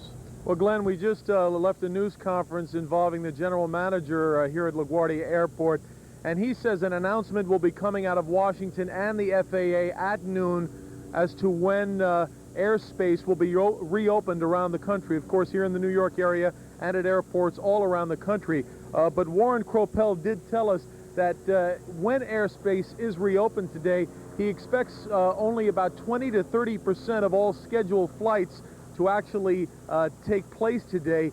He warned passengers to either call their individual airline or check the airline's website to see if their scheduled flight will in fact be taking off today. The other thing that he talked about in the news conference was changes in security that will now take place here at LaGuardia and at other airports around the country. He said the FAA has laid out some specific changes in security, some upgrades in security that will be implemented. He wouldn't tell us specifically what those changes were, but he did say that they will be completely evident to passengers when they arrive here at the airport, kind of indicating that possibly we'll see searches of bags and maybe passengers themselves before they get on. Kropel said that passengers should expect another hour or should get here at least another hour earlier, so now possibly 2 hours earlier before their flight will take off. Again, an indication that security will be much tighter in the coming days. He said some other changes: curbside check-in here at the airport will be eliminated, and no parking regulations in front of terminals will be strictly enforced. And he said he would prefer, or they'll try to enforce, the policy that only ticketed passengers will be allowed into terminals. Once again, we're expecting an announcement around noontime from the FAA in Washington as to when airspace will be reopened here at LaGuardia and around the country. But again, the folks here at LaGuardia stressing you need to check with your individual airline to see if your flight will indeed be taking off sometime today. We hope to have Mr. Kropel on with us shortly. For now, back to you guys. All right, thank you. Certainly does look empty behind you. Look at that parking lot. It's very quiet here, Jane. There's some planes parked here to my left, and the airport is about as quiet as you'll ever see it. The only real movement here, security folks. There continue to be Port Authority officers carrying shotguns and in riot gear, patrolling the airport and blocking all the entrances. But other than that, very quiet here. You know, Greg, I'd be curious about whether the airlines are reporting if they've had a fair number of cancellations of people who have called in for future trips and said, take my ticket, I want my money back. I wouldn't be surprised by that. We haven't gotten any word of that here.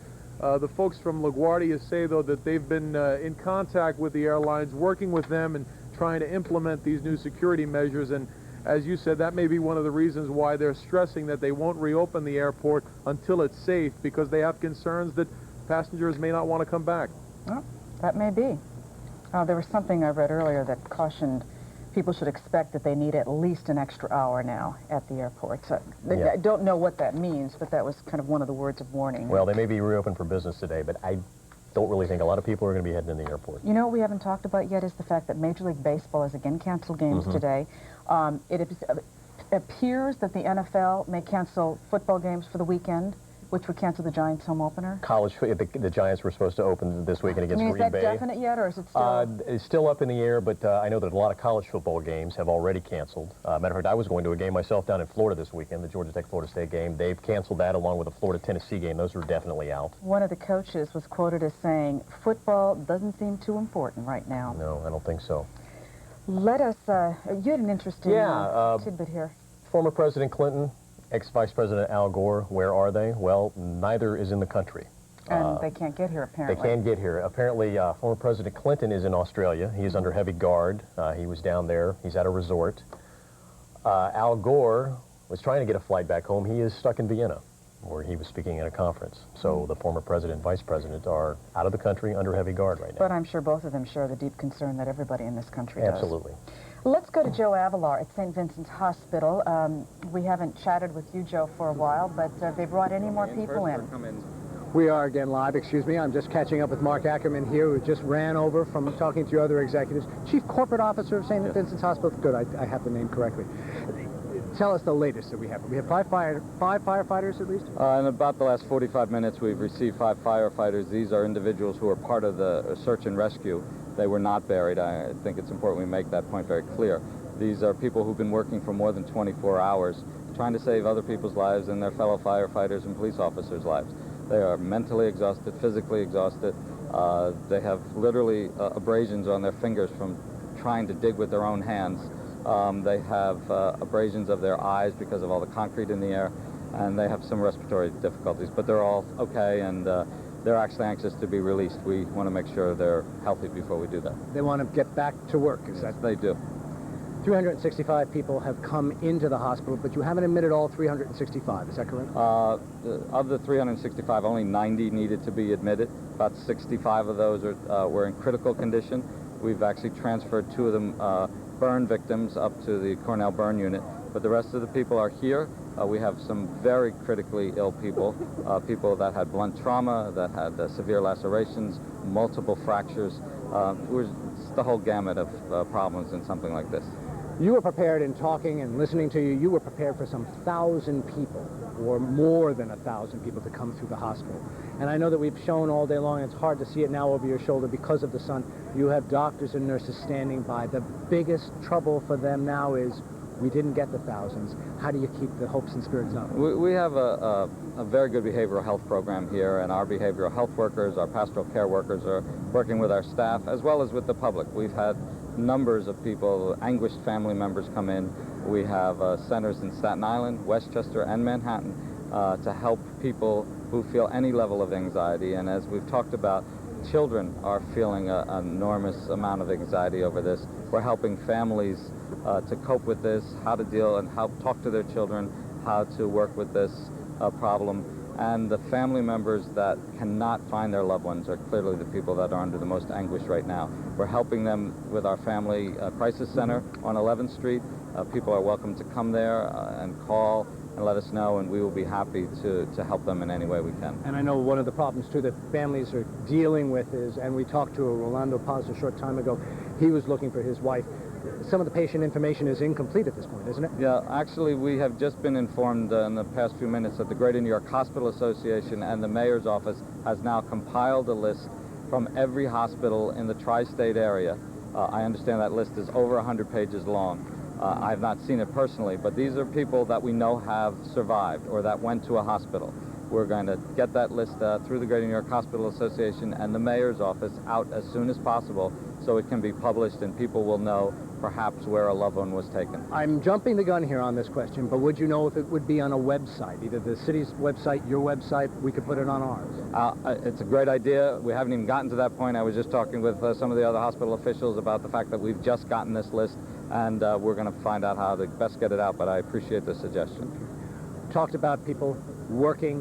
What about people who want to volunteer? People sitting at home and have got to do something. Well, there's been a huge number of people who just want to do something. As you know, 14th Street South is literally closed off, so people can't get into this area. But our neighborhood residents are helping tremendously, and it's a wonderful blessing that we have. They've been up here all night making sandwiches, just doing whatever they can do because they want to do something. But what people can do the most is give blood. The city is desperately in need of blood. The New York Blood Center is in charge of this process. They have a number that you can put up and that we feel very strongly. If anybody wants to do anything, please give blood. Encourage your friends to give blood. Even if you're on the borderline of, you know, the weight limits or the, you know, how long it's been since you've given blood, go there and ask. They will help decide whether you're appropriate to give blood. Is that the 800-933 blood line? Is Correct. That that would be the best number to call. 800-933 blood, B-L-O-O-D. Correct. A number to call for patient information. Do you have that? The number that people can call here at St. Vincent's Hospital for information is area code 212-604-5320. And there is also a city number where they will have this list available to them in the very near future that we talked about a moment ago, and that's area code 866, a toll-free number, 856-4167. Thank you very much, Mark Ackerman. Thank you for the information. Again, you just heard that they will be having a list more than 100 pages long of all the patients. Possibly it'll be on the website. He just gave you a phone number to call. Give it a little time, a little bit more time, maybe a half an hour, and we'll have all that information to you. And as you know, as we've been talking about, there's a place to go on West 11th Street, 65 West 11th Street. Is actually part of the new school where they will also have that patient list. That's what's happening here at St. Vincent's. Joe, let's just go over that again, because that is very good news for people who so desperately want this information, because I haven't had it. There will be a list. It's about 100 pages long of all of the people who have been treated in some way or another by one of the hospital facilities in New York City, correct? That is correct. And all the hospitals in the city, those patients will be on that list. And how about the triage centers? Will they be on there as well? That's what I understand. You heard it as I did. He literally ran across the street and gave us that information. He was getting it and gave it out on our air. So you know what we know. Do we have that phone number again? I don't have it. I heard it at the same time and didn't have a chance to write it down. We will have it shortly. Yes. But again, 65 West 11th Street at the new school, that's where you can go to take a look at this list. Yeah, we have other phone numbers, Jan. I can't, there we go. We have other phone numbers, and perhaps these numbers will work. We've shown these on our air before. The number is 866-856-4167, 866-856-4167, or you can try this number, 212-741-4626. This is the number, these are the numbers, I should say, that we've been giving out all morning long for people who have missing friends or family at the World Trade Center. Start with those numbers. We just heard a new number here a second ago. I'll get that again, and we'll get it on the air. And we'll put it on the screen absolutely shortly. Thank you, Joe, because I do think that there are an awful lot of people who are looking for that information. Also want to remind our viewers that you can get plenty of information on our website at WNBC.com. We'll have all the pertinent numbers there that you need to contact people, whatever you need from there. Also, we have a bulletin board. There's a lot of messages on the board from people that are searching for relatives and that could possibly be victims or survivors of what happened yesterday, and there's a wealth of information on the website. And I certainly hope that we will be able to get that list will appear on a website, maybe one of the hospital websites, sooner rather than later. Sometime very soon. We just had some information that's come over the wire that the Coast Guard is now said to be restricting shipping traffic in New York Harbor. They've got a safety zone that they have set up, so, you know, shipping not going to be quite as easy as it has been. Basically can't get within, what, 500 feet of the George Washington Bridge? Yeah, something like that, and also of the Triborough, I believe. And we are now going to go to Jay DeDapper, I believe, who has been traveling with the mayor. Jay, hello. Hi. Hi, how are you? Well, we're okay. How are you? How's the mayor holding out? Well, we're good. He's working on about 90 minutes sleep, but so are many of us. He is on the move now from the Emergency Command Center. We've been stopping at some hospitals, and he will be heading on down into the scene here in just a little bit. We have a number of reporters with us and a camera, and this is a kind of a pool situation. We're going to be touring the site with the mayor as he gets a first-hand ground zero look at this. This will be the first one since daylight. He was not down there this morning in the daylight. He was down there late last night after his final news conference. He went back down about 1 o'clock in the morning and saw what was happening, returned back uptown, got, like I said, about 90 minutes of sleep, and he's been working on a cup of coffee and a donut ever since. We will be able to get back to you once we get down to the scene and tell you what we're seeing, and we'll turn that videotape around, obviously, as soon as we can once we get back to the truck. This is going to take a little bit of time, but it's an opportunity for everybody to see the mayor and the rescue workers and what is exactly happening down at the scene. We are on the move right now, though, and we'll get back to you as soon as we are in position to see something. Okay. Thank you, Jay. We apologize for that little audio interruption, whatever it is at the moment. We're communicating as best we can. It's going to be sometime by cell phone, sometime by live shot. We've got some traffic updates. Things are starting to open up just a little bit now here late in the morning. Let's go to Katie McGee with that information. Katie? Well, Jane, the good news, the bad news on this one. The good news, we do have some of the bridges and tunnels reopening into town. The not so good news, we're going to take a live look at why that doesn't necessarily mean you should head towards them and head into town. What you're looking at right now is the inbound GW Bridge. Now, what this is they've reopened the inbound Palisades Parkway, Route 4 and Route 46 approaches to the bridge. The 8095 approach still closed down. You can see you've already got delays building. What you've got are a lot of security personnel not only walking around the area where they only have 2 actual lanes heading up into the toll lanes, but you'll see just past that local overpass, they do have a lot of security personnel. Again, they've been doing a lot of security checks. This is already causing some big delays heading into the bridge. Now, we'll take a look over at the East River. That's going to be a look at the Queensboro Bridge, which has also reopened into town. The Queensboro Bridge, Queens Midtown Tunnel, and the Triborough Bridges, again, all reopened into the city. As you can see, traffic not too bad here at the Queensboro. However, at the Triborough Bridge, an absolute jam up heading into the city. Again, you've got these spot checks. They are checking every single vehicle. So as we've heard Mayor Giuliani say all day long, as we've been telling you all morning long, unless you must absolutely get into town, even though things are starting to reopen very slowly, I might add, it doesn't mean that you want to head there. By the way, the George Washington Bridge, it's only that upper level that's reopened in and outbound. Lower level remains closed down, as do both the Lincoln and Holland tunnels at this point. Jane, Glenn, back to you. Okay. We also have some information. Ferry service. New York Waterway is now operating ferry service from Weehawken and Hoboken over to West 38th Street. That, of course, is right by the convention center. And from there, they are offering, as they always do, bus service across town. So it sounds like things are beginning to ease a bit, although all those people that have been waiting to get into the city, and I assume there's probably a lot of delivery trucks and that sort of thing, now they're kind of merging, so... Well, you know, there's one shot we had of the through area. You can see a lot of tractor trailers coming up, heading toward the city. We'll see if they can get in or not. We are going to go to the telephone to Bob Smilovitz, who is a structural engineer. Hello, Bob. Hello. I'm just wondering, having viewed the destruction of the last day, could you just give us a little bit, looking at this as from a structural viewpoint of exactly what happened?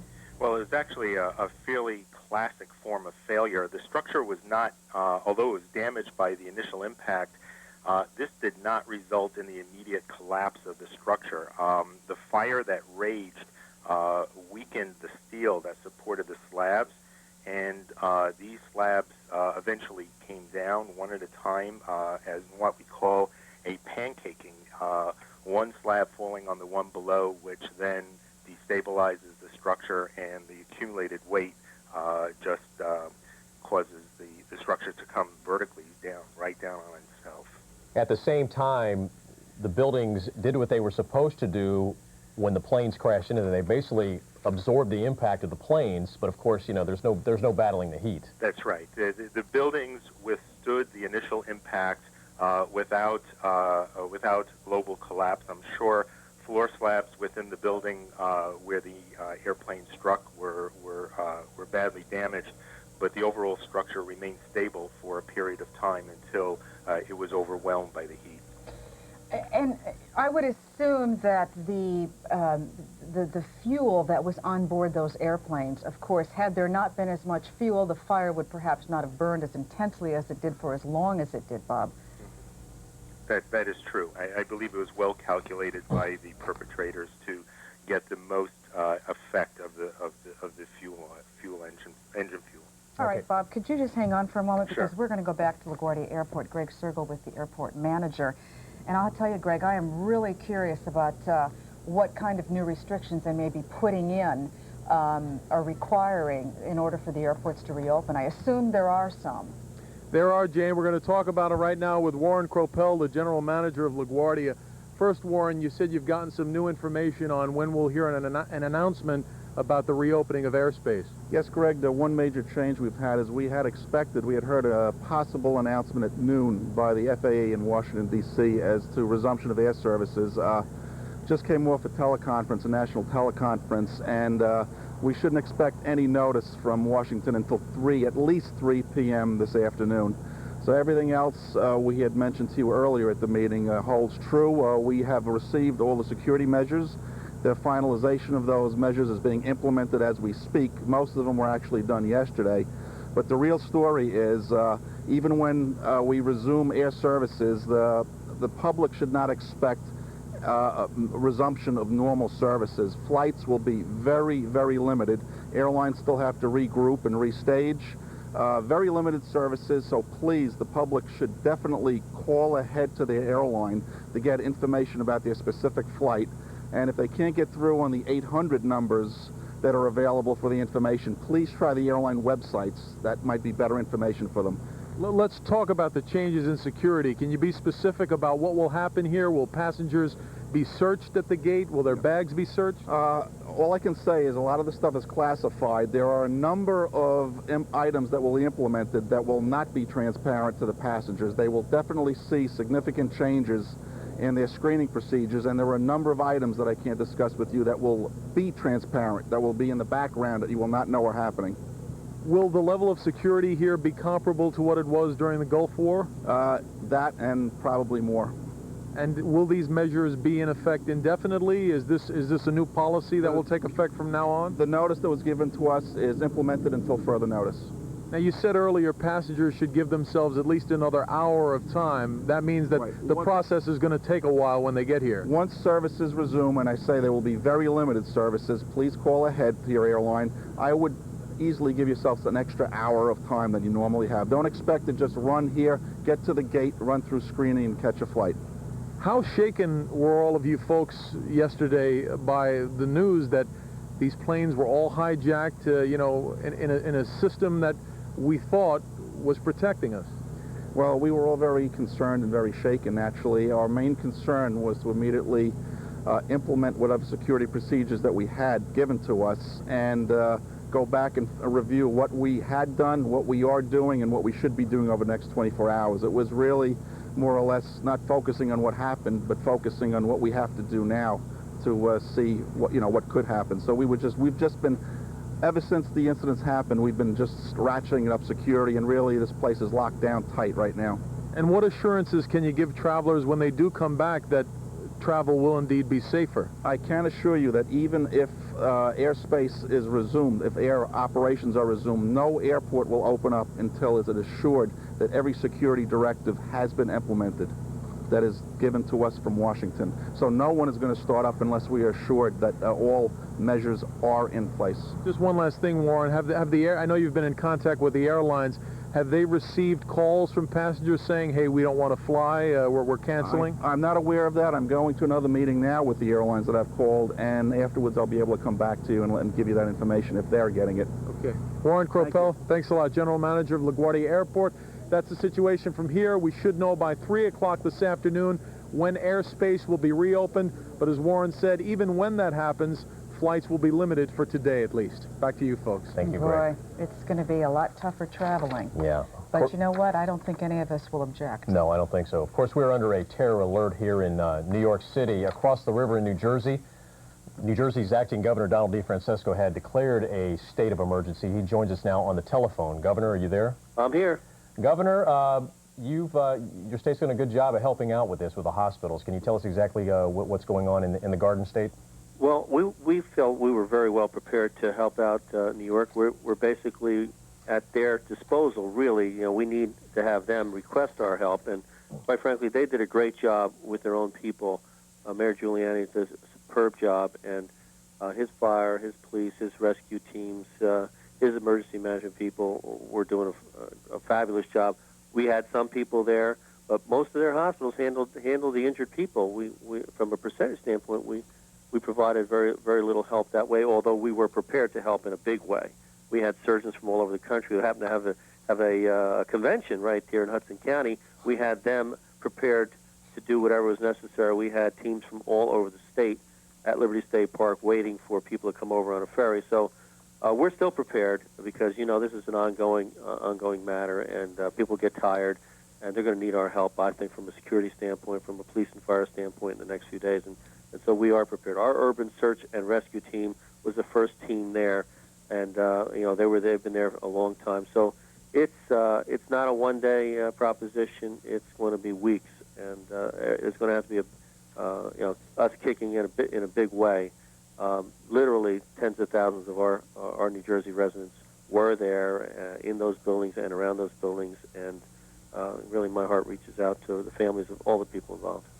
Governor, we had a report earlier during a briefing with the mayor. There was an FBI spokesperson there who said that there were some people who have been detained in New Jersey during the course of the investigation. Do you know anything more about that? That's correct. I believe it was in a van with several occupants. I'm here. We can hear you. Yeah, we can hear you. It was a van with several occupants who had weapons. I don't know more than that. And they are being detained. Governor, let's talk a little bit about the people who have come forward. Oh, I'm sorry, going back to the people who've been detained. Do you know what they're being held under, and are they, at this moment in time, are they considered to have been some sort of an accomplice in this, or do we not know? I think there was a suspicion of that, and that's what they're probably being questioned about, and they're investigating that with the FBI now.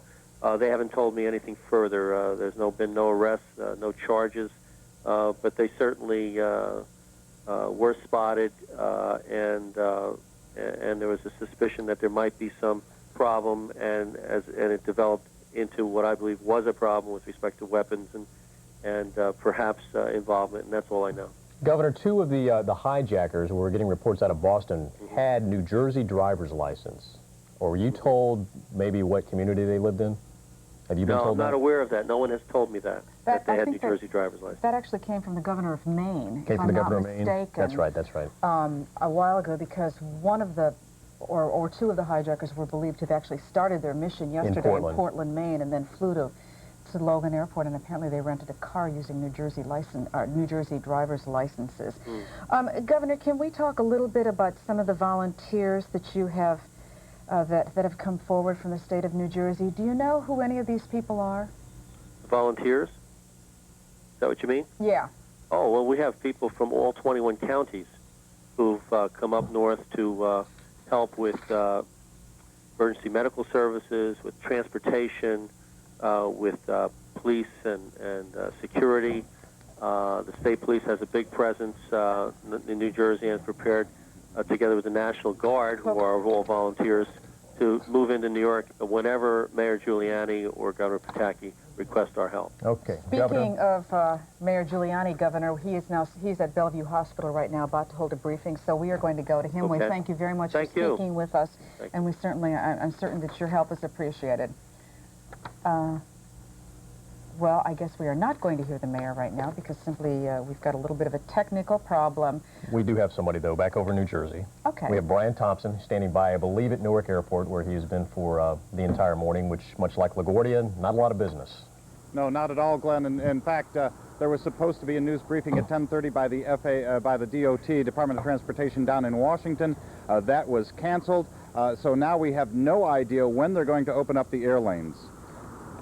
Okay. And let's go back to you now and the mayor. Okay, thank you very much, Brian. We appreciate that segue, and indeed we now do have our technical problem solved, and here's Mayor Giuliani at Bellevue.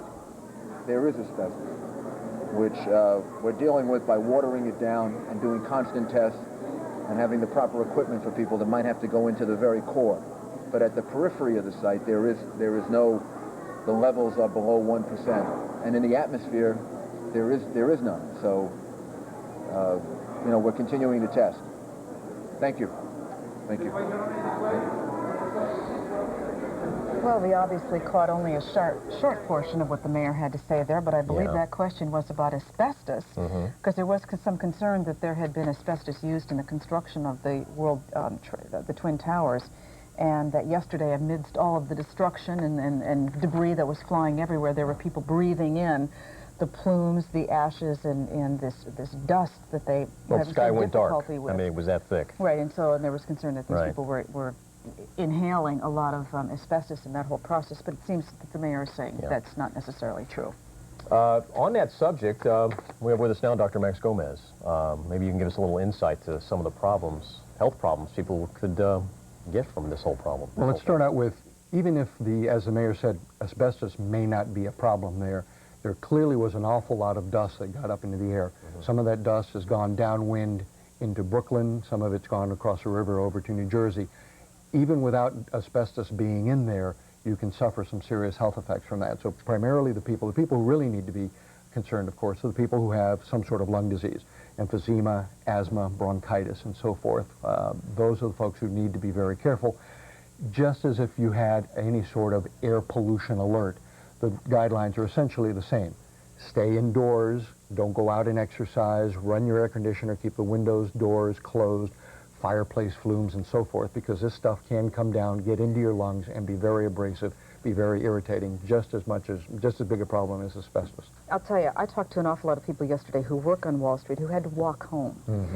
People who were, their office buildings were close by the World Trade Center, but they weren't necessarily in any of the mess.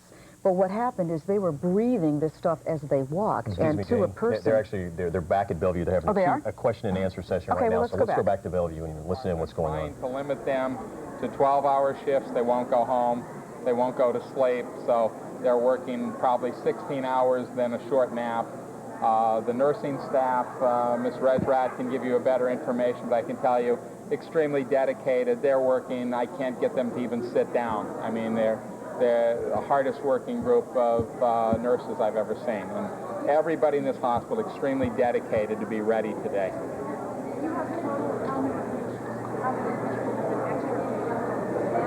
I don't have a total. I only know the patients that have been brought here. Since midnight last night, we've had 2 patients brought here that were extricated from under debris. Trauma victims from the site will either be brought to St. Vincent's or here. We're the 2 trauma centers, and it was, so far from what I've heard, it's been almost 50-50 split between the 2 facilities. Chelsea Pier actually has been deactivated. It was established yesterday as a treatment and triage site. I had about 40 doctors down there that were available. If the hospitals were overwhelmed, they were going to be utilized both as a treatment and triage and stabilization center. They were deactivated last night. I think about 4 o'clock my last physician came back. And when they reported back there this morning to make sure that they still weren't using that area, it has been deactivated. The only thing I'm aware of at Chelsea Pier is they're using that as mortuary service right now. Right now, you don't see any problem as far as St. Vincent's and Bellevue handling anything that might come your way? No, we're absolutely prepared. We can handle whatever volume of patients. We're prepared to handle much more than our usual volume. Trauma work that's been done over the past 24-plus hours, describing the scene and some of what has been going on. We are now going to go to the telephone because on the phone with us is Sam Esposito, who is a New York City police officer who was wounded. He is injured, and he is he's talking to us, I believe, from his hospital bed. How are you doing, Sam? Okay, not bad. Can you describe what happened yesterday? Well, it was very, very scary. It was, after the second building fell, it was like there was no people on the ground. It was totally desolate. Everybody had ran for cover, but there was really nowhere to run. If you didn't find cover, you weren't going to make it with the debris falling on you. A couple of us ran into a building while the beams were coming down. We ran into a building, and one of the guys in there who I guess lived, it was a loft, brought us into his apartment, and he hit us in the corner while everything was coming down. When I went outside, it was like the Twilight Zone. It was totally desolate. People were crying, people were running, people were covered in white. There was like white soot falling from the sky. We heard people. I could hear people inside the building that had just come down. It was the second building that came down. So I ran inside, and you can hear the voices in the rubble of people saying, like, help me, I'm over here, but, there really wasn't much you could do. And, although you try to climb the beams and try to see where everybody is, there wasn't a whole lot that you were able to do. We managed to get the deputy warden, who was the deputy warden for the building, out. He was hiding in his office, and he was this 74-year-old man, and I guess he'll always stay on my mind. He just was huddled in the corner with his radio listening, and he was trying to stay on post because that was his job. And we convinced him finally to get out. His name was Spellman, and I kept saying, Mr. Spellman, you gotta leave. You can't stay here. And he wanted to stay because it was his post. And I said, no, I understand that you're post, but you gotta leave. The building is coming down, you gotta leave. So as I took him outside, and I said to him, are there any other people in there? And he said, yes. He goes, there was a classroom in the back where there were kids. I guess they had daycare in there. So I went back in to see if there were any kids in there, and there weren't. But I heard a faint voice coming right from the second floor. So I tried to follow the voice up, and I guess I lost my way when I got upstairs because everything was totally pitch black, and it was dark, and all of a sudden there was an explosion, and something exploded. I'm not sure if it was a car or a gas line in the building, and it threw me. And I must have been unconscious for a short time because I was out. And about whenever I was regaining consciousness, I remember feeling the floor vibrate, and the building started to shake again. And the street alongside the World Trade Center, because I was right by the window, caved in. And you could see the street caving in, and you could see the bottom, like the basement of the buildings in between. And you hear the firemen running, saying, get out, get out, get out. And at that point, I knew that if I could just get a hold of a fireman, I could get out of the building. Otherwise, that was it for me. So I would try to scream for the fireman and tell them, listen, I'm over here, I'm over here. And finally, the fireman tracked my voice, and thank God they took me out. Otherwise, I wouldn't have made it. I really had resorted to the fact that I was going to die in that building. There was no way I was getting out. Sam, what injuries did you suffer? I have a broken kneecap on my right, and I have a broken wrist on my left. It just casted me up. I got cast all over the place. And you never got to the voice you were looking for? Oh, I never got to it. And that'll probably affect me for the rest of my life. I had a very bad night's sleep, and you just dream about... I actually dreamt about hearing voices and people saying, help me. And you actually hear it, and then it grows fainter and fainter, and you know that they're losing consciousness too, and you want to try to keep them talking, but you really can't. There's not much you can do in that building, in a situation like that. And all you see is rubble. It's just the whole inside of the building. There were no floors left. Everything had just come through. And the only thing left were landings. And everything else, the floors had come through, and there's not much you really can do in a situation like that. Sam, the older gentleman that you helped out and persuaded to leave, did he make it out safely? Yes. Yes, he made it out safely. Well, that must be comforting to know. It was. That was very comforting because he wanted to stay. He wanted to stay on post, and he kept saying to me, it's not that bad. It's not that bad. And I said, no, it's not that bad, but you got to get out. You got to leave your post now. And he goes, no, I'm the fire deputy warden here. I'm the deputy warden. He goes, I said, no, you got to get out. You got to get out because the building was on fire. I mean, we had sporadic fires all around us. And he couldn't have gotten out because you can't, in that situation, you don't know what it's like, but you can't find the door. You can't find an entrance. You can't find an exit. You can't see daylight because the smoke is clouding the windows and clouding the door. I mean, you're literally on your own, and, you got to hope that your senses will take you out the door. But if you lose your senses, you can get lost in that building. And there's so much rubble all over, and that's what happened to me. After I got him out and I went back in, I ended up upstairs. And trying to find that female voice, I just couldn't do it. There was just no way. Officer Esposito, we thank you so much for joining us this morning, and it's certainly a harrowing tale, and you certainly appear to us to be a hero. Thank you. Absolutely. Also on the telephone is a woman named Fran. I'm sorry if I mispronounced your last name, Fran. It's Michaelopoulos? Michaelopoulos. Okay, Fran, now you were in the second of the buildings? I was in 2 World Trade on 103rd floor with the company Aon, A-O-N. Mm-hmm.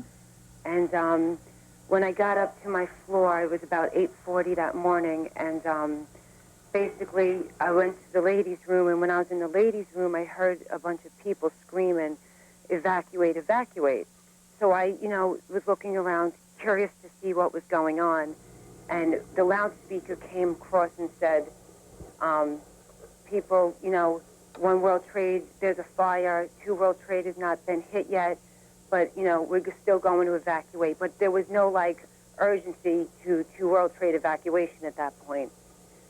So at that, we just started going down the staircase, and we were, not walking as fast, as we should, because we didn't know the urgency of this. And basically then, we got to maybe the 50-something floor, and we opened up the fire case door because it got hot in the staircase, and we just heard like an explosion at that point. And is that possibly when the second aircraft Yes, stuff? I think it was, ma'am, because at that point you heard like windows caving in and the staircase shook, and everyone's staircase was just frantic. And you were on the 50th floor at that point? At that point, about the 56th floor it was, and How far did you get down from there, and how long did it take you? from 103 to 50, it just felt like, I mean, a half an hour, I guess. I don't know, because your mind is just racing. You're not even paying attention. Your legs, my body was going numb. Everyone was shaking. Couldn't even walk down the stairs properly. And were you accompanied by a lot of your fellow employees? I was accompanied by maybe about 5 of my employees, and you couldn't just keep up. Some people were going faster than others. Some people were having a hard time breathing, so they would stop. The staircase was chaotic, especially when we opened the door on the 56th floor, and we just seen and heard the explosion. We didn't know what to do. Now we knew how serious it was at this point, and we still knew we had 56 flights to get down. So everyone just started screaming, run, and at that point people, were pushing people, and it wasn't a memory to... Did you get out of the building before it actually collapsed? Yes, as soon as we got down to the lobby, actually my husband was in the lobby waiting for me because he heard about it, and the security guards obviously wouldn't let him up. So I seen my husband. That was the first person I seen, and he grabbed me, and we just ran. Now the lobby was all covered in like gray smoke, and you had all these guards directing you out towards, I don't even know what street it was, maybe Vesey Street. And once we got out, I just kind of collapsed to the curb. And I remembered an FBI agent came up to me and asked me if I needed an ambulance, and I said no. And she just screamed at that point, run. And I ran, and as I was running, the building just collapsed before my eyes. And I just remember looking for my colleagues, please let me see anyone from Aon. And I couldn't see anyone because I guess, you really can't think or see straight at that point. Well, of course not, and we certainly couldn't expect you to. Fran, could you please hold on for a moment? Sure. We want to go to Logan Airport up in Boston because they are just in the process of finishing a press conference where they're giving us more information about their investigation.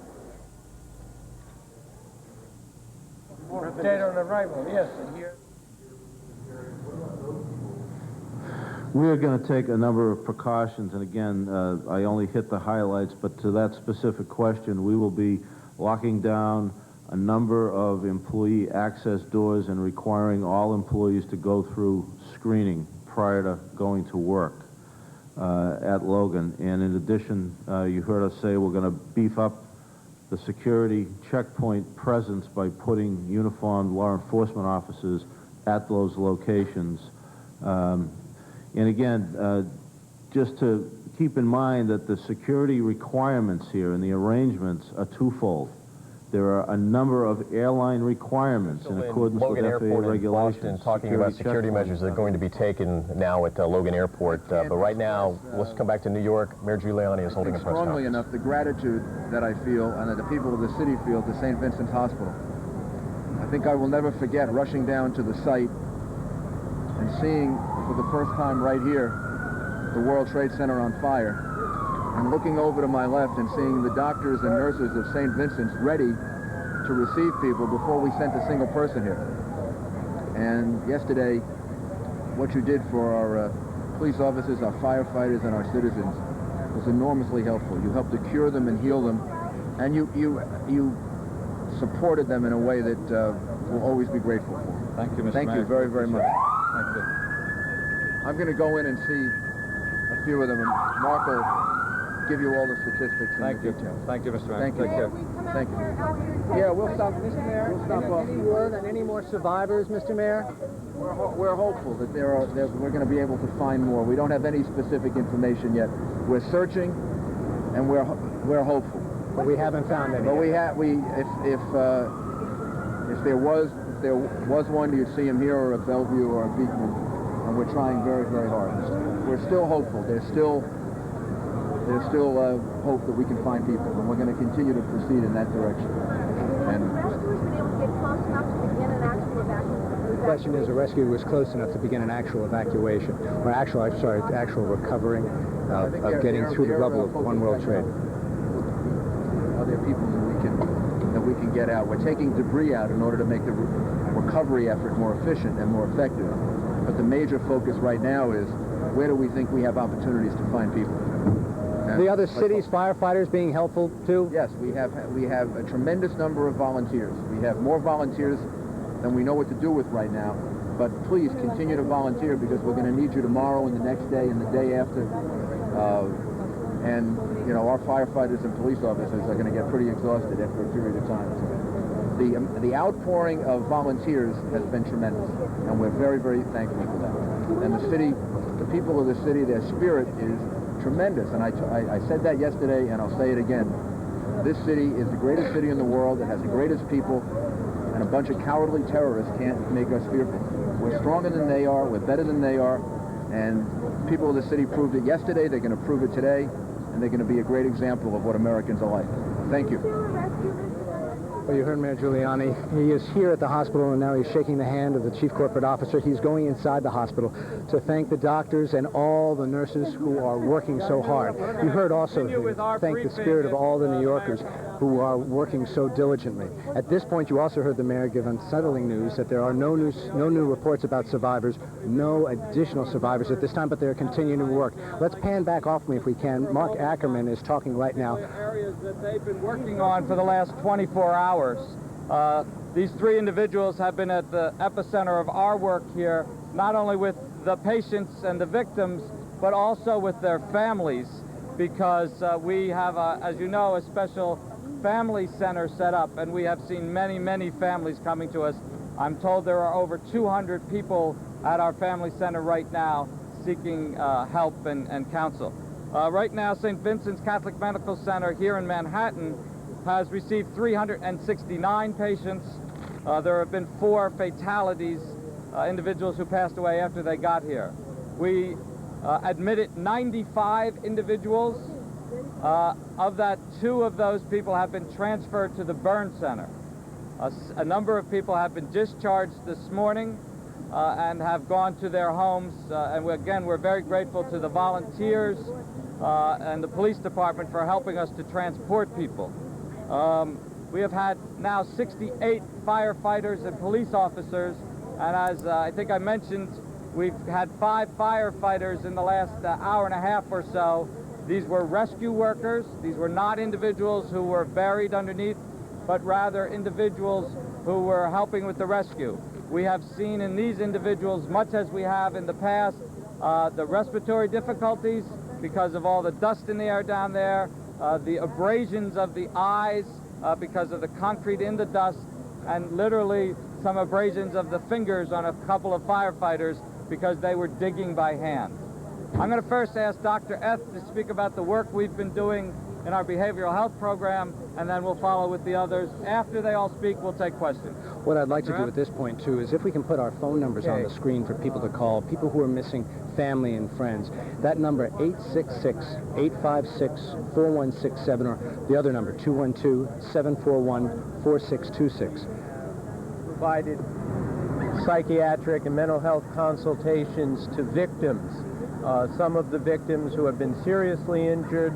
We've also provided consultations to victims who suffered only minor physical injuries, but who have been overwhelmed by the emotional trauma of having been at the scene, having been in a zone of danger, and having seen colleagues killed and seriously wounded. Over the last 12 hours or so, we have shifted our attention to family members. And in our Family Resource Center on 11th Street, we have worked with hundreds of family members who have come there desperately seeking information about a loved one who is missing. And we have worked with them with their anxiety when the fate of their loved one is not known, and we've helped them as they've come to face the likelihood that the missing person may be dead. We expect that this work will continue and increase in the days ahead as many, many people have to face the grief that this tragedy has caused. We're going to let the other doctors... Joe, can you hear me? Yes, I can, Jane. Go right ahead. You brought us the news about a half an hour ago that the hospitals are now putting out a list that's about 100 pages long, and you gave us an address where people could go to look at a copy of that. West 11th Street? It is West 11th. It is 65 West 11th Street. It is actually a building used by the New School University. But that's where you should go, 65 West 11th Street. And we've heard reports, I can't verify them because I haven't left this area, but we've heard reports that there are literally hundreds of people standing outside trying to get information. I briefly gave you those phone numbers. Let's try to do it again. These are numbers you can call to try also to get more information about a loved one, a missing family, a friend in the building. We have the numbers. Let's show them to you. The same numbers we've been showing all along, it turns out. 866-856-4167 and 212-741-4626. A third number, this is the number for St. Vincent's. It's the patient information line. That's a 212 number. It's 604-7285. 604-7285. Those are the phone numbers you can call. We haven't heard any more information about their getting it on the website. That was something we discussed, oh my goodness, about 45 minutes ago. But I know that when they do that, of course, they'll pass that information along to us, and of course, we'll give it to you. But the place you can go is 65 West 11th Street, or those phone numbers that we've shown on the screen. And they have a list, as you said, Jane, it's more than 100 pages long of all the patients that they have now in the city. What was the number we had here at St. Vincent's? It's 369 patients who have come through this hospital. They have 95 who were admitted, 2 who were sent to the burn unit, and the rest admitted to the hospital, 95 admitted to the hospital. 4 fatalities here at St. Vincent's in Manhattan, 1 fatality, 1 person died at St. Vincent's in Staten Island. 68 firefighters and police officers have been admitted here to the hospital. And as we've been telling you all morning long, all day long actually, from yesterday as well, you can see over my shoulder perhaps that there are a number of doctors and nurses standing outside waiting, preparing for more people to come. And as the mayor said, they hope they find survivors. They're hoping for miracles. Jane, Glenn? Appreciate it. Jane, we also have some numbers for families to call at Bellevue Hospital. We have 2 numbers, and we don't have these on the screen yet, so listen carefully. The first number is 212-477-2998. The second number, 212-477-2999. So 477-2998 and 2999. Now, we, of course, have a lot of this information on our website at WNBC.com, so do go to that website and you can get the phone numbers and what you need to know, the information that we have there. But again, it sounds to me like the best bet for a lot of people right now who don't know where someone is. We're going to take a look at those numbers now. I guess we do have them up there, the missing family and friends numbers. One more time, Joe just gave them to us, but let's look at them one more time. 866-856-4167 and 212-560-2730. And again, 65 West 11th Street at the New School. There is an office there that is being dedicated to giving out this list, 100-page list of all of the people who have been treated. Some of them have already been sent home. Some of them have been admitted. Some are in critical condition. Some have been admitted to the hospital because their injuries were deemed necessary for that. And again, it is the first compilation that we've had, and with 2,000 plus people at the triage center in Liberty Park, and we've had countless numbers of people going to the hospitals. There hasn't been a consistent or compilation for people to look at, and now it appears that we will have it. Just want to mention this crossed on the wires just a little while ago in Jerusalem. There's a report that Israeli troops, tanks, and helicopters raided a West Bank town. According to the report, 7 Palestinians were killed, including 3 Islamic militants and, unfortunately, an 11-year-old girl. Palestinian officials are saying that Israel is exploiting the situation of what happened here in the United States, and Israel is dismissing those allegations, saying it was defending itself against Palestinian terror, referring to the attacks in the U.S., that the world will not be as patient now as it was before the terror attacks conducted and supported by the Palestinian Authority. So we're having some residual problems from what happened here in the United States now. Let's go back to Bellevue Hospital. Dr. David Marks is there, and he's been attending that press conference of which we only heard a small snippet. David, what can you tell us about the information you've obtained at Bellevue? Well, the information that we have so far is that they've seen about 230 patients. There are 40 patients still here, and since midnight, 2 Port Authority police officers have been admitted. The latest one was just this morning. Now, both of them had what we call crush injuries. That's pretty common when you have rubble falling all over the place, and basically it crushes a part of the body, and a person can be in danger of losing their limbs or dying, potentially, if it's bad. We understand that the one who came in this morning is in the operating room right now, and they're trying to save his legs. So hopefully he will be okay. The governor is on his way to talk to us, so we actually may have to cut out in just a second. But right now, things are pretty stable. They say that they can handle all of the patients that come in, and they're waiting. They're hoping that a lot more patients are going to come in, because obviously that means that there are more lives that can be saved. All right, thank you very much, David. We'll come back to you in a bit. We still have Fran Michaelopoulos on the telephone, yes. and Fran was in World Trade Center #2, and she had been describing to us the difficulty of getting out of that building. And got out just in time, actually. So, Fran, we interrupted you when you were telling us the story of how you got out of the building and then a police officer told you to run? Yes, I was actually at that point sitting on the curb to catch my breath, and an FBI agent came to make sure I was okay and see if I needed any ambulance, and I did not. So as soon as that point, she looked up and she said, run. And me and my husband just ran as far as we can, and I stopped to look back, and the building just crumbled right before me. And at that point, I just broke down. I was still looking around for anyone in my company, wondering, you know, please, if anyone could please call this Aon hotline number at 866-256-4154. Please let us know your whereabouts. Everyone is so concerned about everyone's whereabouts in this company. And that's it. I keep going online, just posting to see if anyone's heard about anybody's whereabouts. Do you have any idea, Fran, how many people are still unaccounted for? No, I do not. I called this hotline last night to give my number to my name and number to let everyone know I was okay. And at that point, they said a couple of hundred people.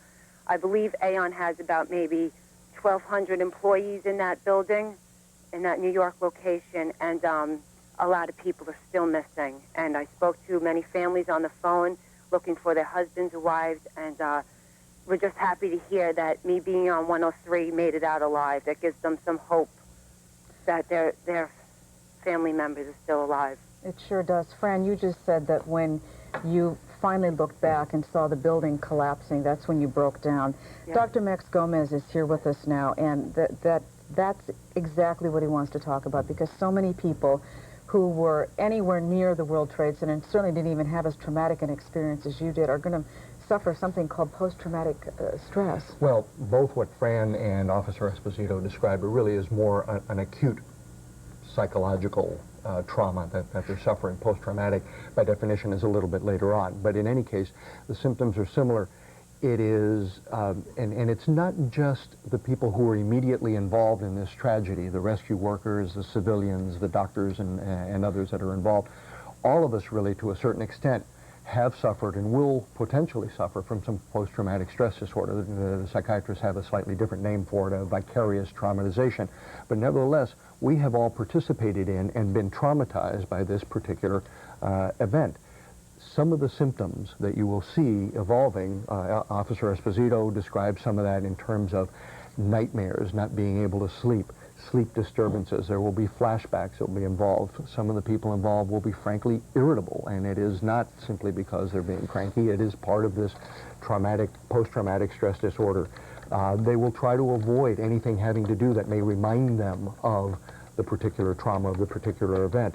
And they may also suffer from a feeling of hopelessness, which sort of starts to overlap and evolve into plain old clinical depression. So all of us who have been part of this, again, not just the people immediately involved in the tragedy, but saw it and watched it on TV and watched it unfold. I saw many of my friends and neighbors who were very traumatized by this all. Everyone will potentially have that sort of an impact. The good news is there is help. If it really does start to interfere with your life, particularly the people involved directly, there is help both with psychotherapy and medication that can help. I have to tell you that anybody who experienced what Fran experienced or Sam Esposito, this has got to live with them forever. Well, you could tell in her voice they're suffering from it right now. Yeah. They will, and that it never completely goes away. Just like anyone who suffers that kind of a tragedy or lives through that kind of, will tell you, never forget, but you learn to live with it. And I don't even know how she can begin to get past it right now, because they're still looking for people she worked with that are unaccounted for. So they haven't even begun the process, really, of grieving for people who may or may not be lost. Because they're in that limbo, that unknown land. We don't know, and now it is looking like we may not know for certainly days or perhaps even weeks before we have a full accounting. Jane, Dr. Max, just crossed the wires. The FAA was going to lift the ban at noon, which was about 9 minutes ago. It says here that the FAA has now extended the flight ban indefinitely. Officials said earlier that they had planned to lift the ban at noon, but they now say they're not sure when they will reopen the airspace. However, an FAA spokesperson said that when they do, you can expect tighter security to be enforced at airports across the country. Okay, and we have some other information just in that tells us that the Pentagon is now being evacuated. They've had that stubborn fire they haven't been able to smother, and apparently it is now either out of control once again, or they're fearful that it may become out of control, so apparently they are evacuating the Pentagon at this time. They told us earlier that they believe they had found all of the victims and accounted for everybody else, that they weren't sure of their whereabouts, but you know, now it appears that fire is spreading. So, by the way, before we go, it is also very important, this so-called vicarious traumatization, meaning people who weren't actually part of that. Children are especially susceptible to that because they have much less of a framework to understand this kind of activity. My own son yesterday said, well, were there any kids on the airplane? And that was his sort of frame of reference for this. It's so hard to answer their questions and to help them. Let them talk about it. Don't let them kind of keep it inside, because they need to be able to talk about it and vent some of that. The doctor told us that yesterday. He says, don't talk to your kids, listen to your kids. Right, And exactly. if you need to, cry with them, but it'll be all right. Thank you, Max. I know we'll be talking about this more often in the days to come. Let's go back to Joe Avila at St. Vincent's Hospital. Joe. Yes, what I have right now is Rene Davila. He's a lieutenant in paramedics. He was the first supervisor on the scene, as a matter of fact, during the attack on the World Trade Center. I'm going to grab you again. I know you've been talking to other media.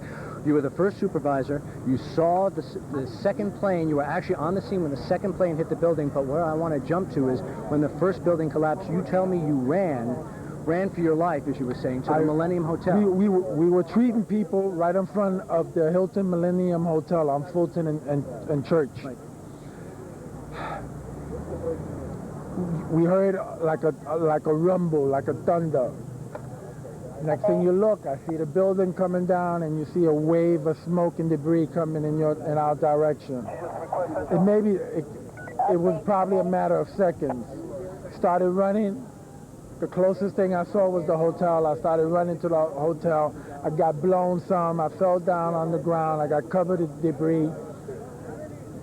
I got myself up and I kept on running. At this time, all I know is that I'm in the lobby of the hotel and I'm just running. I ran down a corridor. I saw some light. I ended up in the office. There was no exit out the office. Smoke was still coming in. I closed the door and I covered it. With coats or something, you said you found in the room. People must have had coats hanging. They were working in the offices. Then you called? For a minute, I was a little bit, I have to honestly say, I was like overwhelmed, and I'm like, what do I do? What do I do? Finally, I said, let me try to get some resources, and I tried to pick up. My first thing that came to my mind was call my wife. And I called and just told her I love her. She said she tried to. She called me down, Renee, you made it this far, you're gonna make it, you're gonna make it. I believe she got some of the people in her office to call my headquarters to try to let them know that I was entrapped in the building. I left the line office open, and I tried to get out and get back out into the open. However, through the debris and the smoke, and I couldn't breathe, it was impossible. I ran back inside. Eventually, I waited, I would say 15, 20 minutes till some of the dust settled. I was just able to push my way out through the debris. I saw some daylight, and I made it outside. And then you went back to work. Started working, helping people, directing people. It was still chaos outside. And as we're directing people and pushing people to go to safety, then building number 1 came down, which was the second collapse. And I was engulfed again. How did you end up here at the hospital? You ended up taking somebody to the hospital? I didn't end up here at the hospital. I ended up working out of there and just ended up just directing my personnel, directing civilians, and eventually I made it back to the EMS Fire Department command post. And I just helped out there with the assignments that I was given. Until later that evening, a gentleman that was working as my aide collapsed. And I rode with him to the hospital, which was Beekman, New York Downtown Hospital. When you were treated, finally. When I entered there, the nurses saw me, and they know me, of course, and I kind of collapsed, and they treated me for smoke inhalation, sir. Rene Davila, an incredible story. I'm so glad you're alive. You are still working now. You're back on the job. We got to take care of the citizens of New York, sir. Thank you. Thank you very much. Rene Davila, one of the many people. I want to give those phone numbers again, too, for all those people who are missing family and friends. I'm changing gears on you, and I want to tell you something about we heard from Fran. That phone number that we keep giving out, 866-856-4167, 212-741-4626, and, of course, St. Vincent's Hospital, 212-604-7285. We talked to Jane, and Glenn, you talked to Fran from Aon Corporation. I don't know if you remember, but more than an hour ago, we talked to Orlando Paz, whose wife, Patrice, also worked for Aon Corporation. She worked on the 97th floor. So, yes, there's hope. Fran got out, and then there's hope for Orlando. We haven't heard from him since we talked to him on the air, and he was so desperately looking for his wife. But, Jane, as I know you know, there's a list of 100 pages or more long of all the patients now in the hospital, and soon it will be on a website. Those are the numbers to call. You can go to 65 West 11th Street and try to find out about your loved one. That's the story we hear. That seems to me, Joe, to be the best bet for anybody who hasn't heard from their loved one and for any number of reasons could not have. They might have been seriously injured. They might not have had an opportunity to even reach out at this point. So go check that list, and hopefully you will find the name on it that you are so desperately seeking. Yes. 65 West 11th Street is where they have that list now, and it's the first compilation, the first concise compilation we have of people who are there. Do a little update on a few other items, starting with the Pentagon. The Pentagon has been evacuated. Apparently, the fires have been very stubborn, and you know they've been battling them since 10 o'clock yesterday morning, and apparently they're spreading, and apparently the reason they are is because there's still a lot of fuel left. As you know, those aircraft were loaded because they were all heading from the East Coast to the West Coast. We are looking now at live pictures from Washington, D.C. These are people leaving the Pentagon, even though they had the attack yesterday. A lot of people went back to work today. Obviously, many of them were FBI agents, etc., who were there to try to figure out exactly what happened.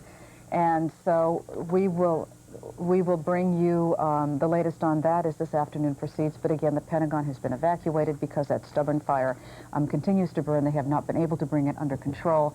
And they've also told us, though, that they do believe they've accounted for everyone, and they don't believe they will find any more casualties. Also, it is now 12:16 in the afternoon. The airports around the country were supposed to open 16 minutes ago at high noon. However, the FAA now says that the airports across the United States will remain closed indefinitely. Right now, they do not know when they will reopen, but right now they just feel things are not safe enough. However, if and when that happens, they say that airport security will be much, much tighter than what we have seen for quite some time. And apparently you are going to need to add an extra hour at least to your airport visit before you even are allowed to get onto that aircraft. You're looking at a live shot of Newark Airport, and right now, let's Actually, go... I believe this is LaGuardia. This is LaGuardia. Okay. But You're again, right. look at how empty it is. Yeah, very empty. And I don't even see any aircraft there. They might be parked at a different angle, but as we know, aircraft were told to land at the closest airport yesterday and stay there. Yeah. Right now, we're going to go to Brian Thompson, who is outside of Newark Airport. Brian? Inside Newark Airport, actually, and you're right, security is being beefed up. In the time we've been here overnight since yesterday, we've seen them putting in new Jersey barrier barricades. There is now a 300-foot blast zone from the terminal to where cars can park in the parking lots that encircle this facility here. And so that is just one idea of the security measures they're putting into effect. I have to say, the FAA never said that the airports and the airlanes would open by noon today. They said they would never open earlier than noon today. obviously asking them to overnight come up with a much more secure plan. Clearly the plan that we had into effect through yesterday was not sufficient. It was not enough time for the FAA. We were scheduled for a 10:15 news conference this morning. That came and went. We are now told just to be on hold. They are working to open the air lanes by sometime later today, but there is no guarantee of that at this point, as there was no guarantee of a noon date. Now, we do have some exclusive video here at Newark Airport, one of the very few commercial airliners to fly across the nation at all today. This is a United Airlines jet, and what you're seeing are United employees, we believe, who are part of the Family Victims Assistance Unit, who were flown in from Chicago, according to information we have, for those members of United Flight 93 that flew, family members that had their family people fly from Newark to San Francisco and crash in western Pennsylvania. United sending their employees here to work with them. At the same time, that flight was presumably going back to Chicago. It is not a scheduled flight. It was for United employees only. But those are the only pictures that you will see, to our knowledge, of that plane on the ground here at Newark Airport. As of now, though, the FAA is saying they cannot tell us even when they will have an announcement, and we don't, of course, know what the announcement will be at that point. Live at Newark Airport, I'm Brian Thompson, News Channel 4. Back to you. Okay, thank you very much, Brian. By the way, Brian, I do want to ask you a quick question. Yes. We've been told that, about these security measures that are going to be put into place. Do you have any specifics? I mean, we've been told it's a portion of it is very classified, but there's another part of it that's supposed to be very obvious to, to travelers. Do you know anything more about specifics?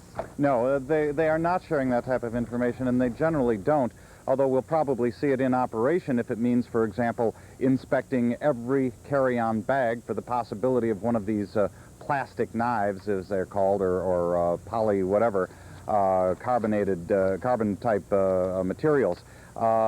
We heard at Logan Airport a few minutes ago, though, that they're going to put police officers at every checkpoint. Now it's just these security firms that man the security checkpoints. We would certainly expect more people to be at each of these checkpoints, and that is probably why they're talking about as much of an hour more delay, because they will probably be much more thorough than they have been in the past. All right, thank you, Brian. Let's just tell you that the Pentagon is now recalling that evacuation order, and apparently they are allowing people to go back into the building. Basically a false alarm. Well, and they think they've got it much more under control than they had it a few minutes ago. All right. We're going to go over to Katie McGee. Yes. As you know, this city has been, in a certain respect, under siege in terms of our transportation. Yeah. It really has. Yeah. But while we're doing that, hold on one second. I'm going to make a little transition here. We are indeed. I'm exiting, and Chuck Scarborough will be replacing me here. So, Katie? Yes? Take it away. All righty, well, here we go. Let's take a look right now. We do have an update for you at some of our bridges, starting off at the inbound side of the GWB. Now, we told you about half an hour ago they had finally reopened that inbound upper level. Now, what I can tell you is the eastbound 80 local lanes now have one lane open as well heading into the bridge, this joining the Route 4, Route 46, and Palisades Parkway approaches. Now, right now, traffic light, you will see a lot of police activity in and around the bridge. They have been doing random traffic stops, stopping certain vehicles, checking them out, people getting out of the car. This slowed us down a little while ago. At this point, it is a light ride. Keep in mind, only that upper level of the GW Bridge is open. Lower deck still closed down in both directions. Lincoln, Holland, they are closed down both ways as well. Now, let's take you up a little further to the Hudson River and a look at the Tappan Zee Bridge. The good news at the Tappan Zee Bridge is that right now, not too bad for you traveling between Westchester and Rockland. However, I can tell you that we did speak with Tappan Zee Bridge authorities, and between 1 and 1:30 this afternoon, there will be a convoy of 75 vehicles comprised of emergency vehicles as well as Army vehicles on their way down from Harriman across the Tappan Zee and then heading down into the city, obviously bringing some relief for all of the workers in Lower Manhattan. Now, when that happens, you're going to find sporadic closures between 1 and 1:30 along the Thruway, the Tappan Zee Bridge, and then again as you head down in towards Manhattan. So if you're planning on traveling about, you do not want to head out at that point. Jane, Glenn, back to you.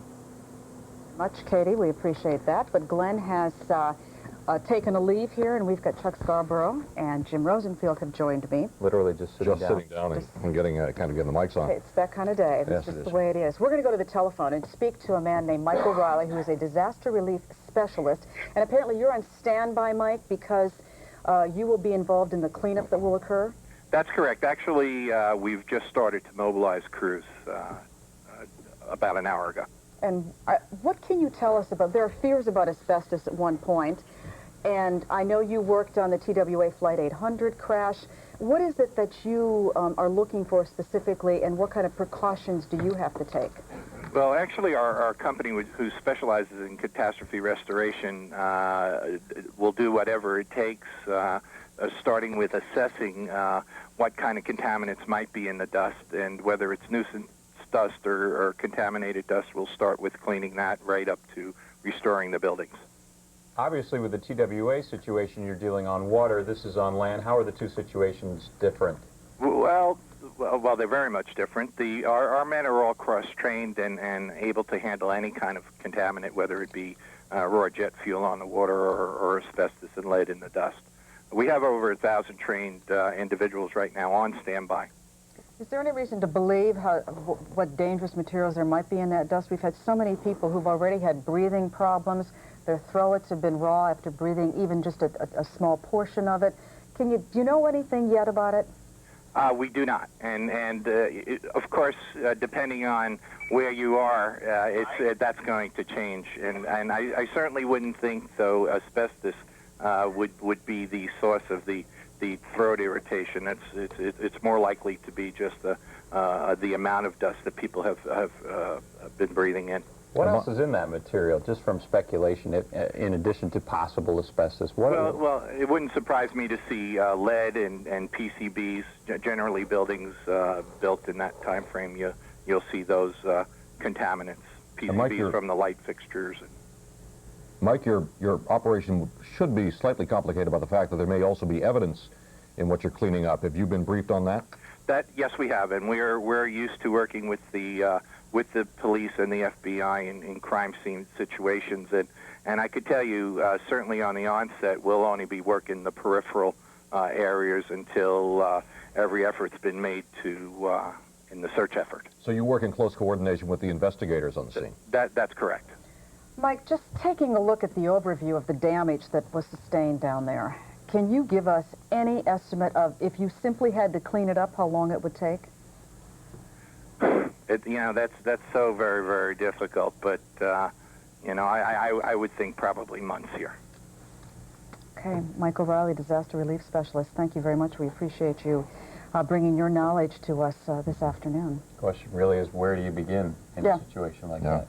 One step at a time, I guess. Right, and not, as you mentioned, doing damage to the investigative part of that cleanup effort. Very complex. And of course, we're hoping against hope that they will find those black boxes, which will be so very significant, the boxes from the two aircraft. And I don't know if they've recovered the one yet out of Pennsylvania, but that would be obviously the easiest. That crash site may prove to be the most fruitful because that box would likely be the least damaged. You may even have other useful clues out there because the plane didn't commingle its debris with buildings and all the mess that we have down in the World Trade Center. I'm sure you've probably been heard what we've been reporting today, that there was a gentleman on board that airplane that made a cell phone call apparently to his wife in California and said, goodbye, we all know we're going to die, but we're going to do something about this. And the theory may be that they actually overpowered the hijackers, and that's why that aircraft did not reach whatever it was destined for. It occurred to me when I looked at after our broadcast and got back and kind of reflected a little bit on what had happened and the direction the two planes that hit the World Trade Center towers took. It occurred to me that that the sequencing was even more diabolical than we were talking about yesterday, because the angle, the attack from the first building that was hit was from a direction that had the plane successfully toppled that building, it would have hit the second. Exactly. And I think that's exactly right. that in this scheme, it's all theorizing, that these guys took two planes off out of Boston, had them sequenced in at 15-minute intervals, and I think that the second plane would overfly New York. He'd look at the damage as a backup plane. Yeah, and if the second tower was still standing, take it out. If not, head on to Washington. We had an interesting piece of footage this morning that was actually shot. It was firefighter training video that they were shooting yesterday morning down there, and you can physically, if we can find that piece of tape, it would be interesting to show this, because you can see the firefighters in the middle of the training process. One of them obviously hears the airplane, looks up, and you can see the direct angle that you're talking about. it is one of the few pieces where you can see it just aiming straight towards, and it would prove the point that you're, I mean, it would seem to prove the point that you're suggesting. No, the first plane hit straight on and hit from the west to drive the one building perhaps into the other. Now, what I'd like to ask you about, Chuck, as a pilot, is the FAA has said we are not going to reopen any airplane or any airport right now. It's an indefinite. They had said we'll assess the situation and possibly do it at noon. Then we heard it might be 3, and now we've heard it's indefinite.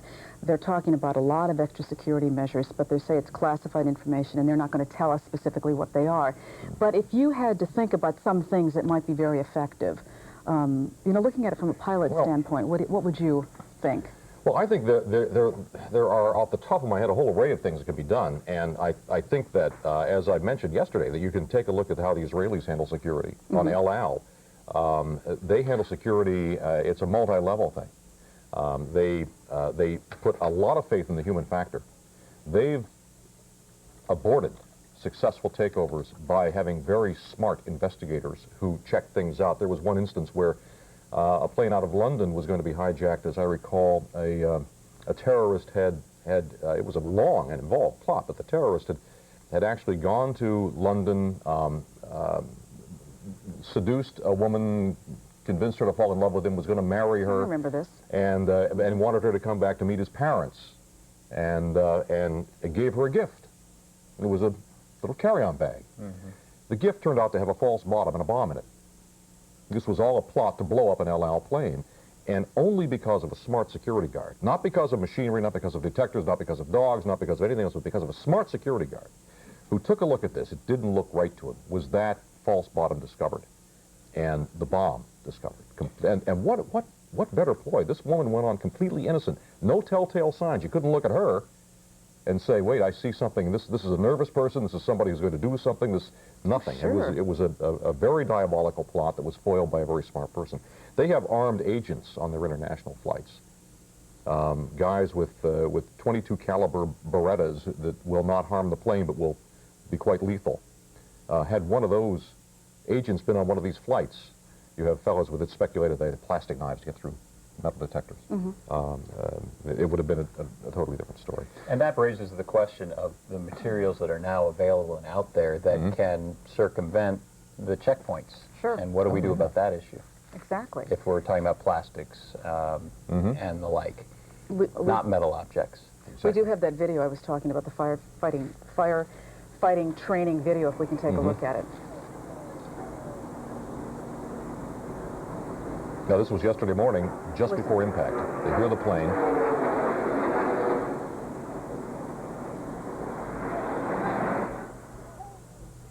And when you look at that, you think that thing's going to go right through that building and perhaps even continue on and they couldn't have known. They couldn't have known that that one building would stop a plane going at 400 miles an hour. In fact, I've heard, I think you had an engineer on a little bit earlier, but talking about the strength of the building that withstood the impact of that plane. That was a pretty severe impact. That impact alone tested the structural strength of that building pretty severely. But he pointed out that it was the fire afterwards that is what weakened the structure and that then caused it to collapse, and it was the fire that was fueled by the thousands of pounds. What was it, 6,000 tons of fuel? On that plane, yeah. And the if you think about it, you think about the old Western movies with the blacksmith hammering the horseshoe. What's he do with it? He puts it in the hot coals and pumps it and gets it very hot, red hot first, because then the metal is malleable. It can be moved easily. And that's the effect of the fire. The intense heat from that jet fuel fire would burn through. In every building when they build with steel, they then coat the steel with the fireproofing just for these things too, so that it won't be weakened by a typical fire. It's kind of a vermiculite substance, most of it made by W.R. Grace, called Monocoat, and they spray this stuff on the steel members of the building.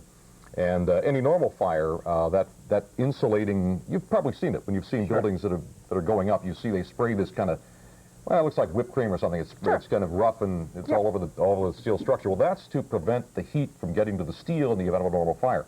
In this case, the fire was so intense and so protracted that it cooked the insulating material and then made the steel weaken, ruined its strength. And the minute that steel weakened mid-building or 2/3 of the way up where those planes hit, then you had the mass at the top coming down, and the building inertia take the whole building out. Walter Perez was talking in the newsroom after he came back yesterday about the sound that he heard, because he was there as one of the towers collapsed, and he says you could hear floor upon floor upon floor upon floor upon floor, literally stacking up on top of one another as it came down. A pancake. Yeah.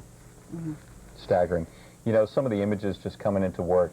I was just about to ask you, because you both have just come in. The streets are still fairly empty? Let me interrupt you for just a second here, because Governor Pataki is speaking right now. Let's listen. Physicians down at ground zero at the site. One person was trapped, and they thought they'd have to amputate his leg. They were able to get him out without doing that, and he is alive and here thanks to that tremendous dedication. So we're not going to let terror and barbarism take away our freedom. And when you see the spirit of the brave men and women upstairs, when you see the spirit of New Yorkers coming together like this, you know that we're not just going to get past this. We're going to go beyond this. And the best is going to be in the future for New York and for America. So it's an honor to be with all of you this afternoon. Thank you. Questions? You, I know, personally had, like every New Yorker, we've all have friends, relatives. I know you personally had friends and relatives. What can you say? I mean, the 11 people you know. Can you talk something about this? I know this is hard for you too. Every New York family is going to have a tragedy, and we have to express our grief, and we have to show our grief for those who, kids who aren't going to see their mother or father come home, for the firefighters who aren't going to see their friend and colleague in the next locker. We have to express our grief and pause and say our prayers, but we also have to stay strong, and we also have to continue with the search and rescue. We also have to continue with the rebuilding, and we have to send a clear message that New Yorkers aren't cowed. New Yorkers aren't intimidated. You know, that block-long line of people from all walks of life waiting to donate blood in front of Cabrini last night tells you more about the spirit of New York than any bomb could lead you to believe. And we're going to get through this, and it's that spirit, it's that New Yorkers pulling together that is going to let us get through our individual moments of grief and allow us to go beyond. Cell phone receivers being sent down to the site to pick up extra calls. Have you heard? Was that successful? There is still hope that there are people alive, and that's why the search and rescue operations are ongoing and will be ongoing. I don't want to say anything specific beyond that. Governor, besides the National Guard and FEMA coming down, are you receiving other assistance from Washington? Yeah, we've activated about 3,000 National Guard troops. About 1,500 were in the city this morning. We have over 500 state police here. We have specialized units from everything from healthcare to trauma units from across the state that have been here. As of this morning, we had 18 different search and rescue teams at the site from all over America. Governor Rowland sent 8 from Connecticut. Governor Calderon sent a specialized team of 25 search and rescue experts from Puerto Rico. And it's that type of support and understanding from across America that has made a tremendous difference. And obviously the federal government has been here with everything that we've requested, and we're confident they'll continue to be there. One of the things we're still looking to provide is, I spoke with the head of Con Ed. They've lost 3 substations, and we've moved in place emergency generators and backup support to try to help them. And whatever the need is, the city, the state, the federal government, just the ordinary people of New York and America are pulling together, doing everything we can, and we're going to get through this. Thank you. Thank you.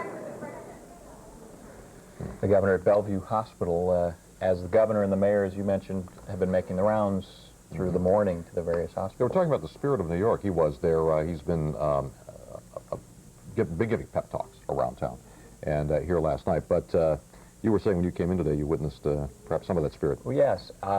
Passing some houses of worship, there was a sign, "Pray for New York and the nation." That was it. Simple sign on the entrance to the church. Others said prayer service at such and such a time. The streets really are fairly quiet. There are people out, but they don't seem to be people who are business people. They really seem to be maybe people who are stuck here, tourists who were visiting, or business people who are now waiting to go home. a lot of American flags. Did you notice that? Yeah. Lining Fifth Avenue, most of them at half-staff. I actually had a viewer call a while ago and suggested, let's get everybody in America to put an American flag out, show our patriotism. It's interesting because the mayor at one of his stops along the way was suggesting that New Yorkers should get out, that they should conduct regular business today. I mean, if they're not going to their offices, because obviously a lot of these offices are closed, but they should get out, they should go shopping, they should go to restaurants, they should act as if it is as normal as it can possibly be, because he said the sooner we do that, the better we'll be. Well, it rather looked that way. It looked like the same city when I got up this morning and looked out the window. It wasn't quite, but it looked like the same city. There were people jogging in the park, and there were, you know, there was a little bit of traffic. I mean, the city is quite quiet, obviously. Traveling down through Manhattan to get here to the office, it looked like the New York that I know and love, but there was something amiss. There was some clear element of sadness that had settled over the city over the last 24 hours.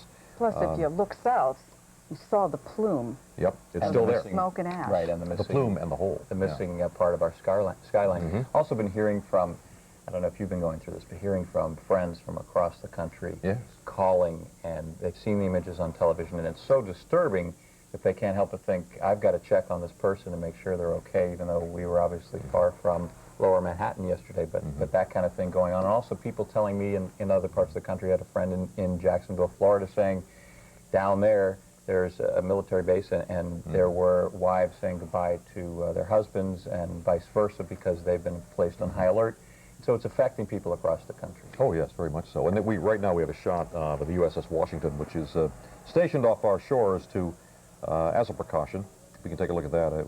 There's a shot. There it the is. Aircraft carrier. I find that to be comforting. I don't know about the two of you.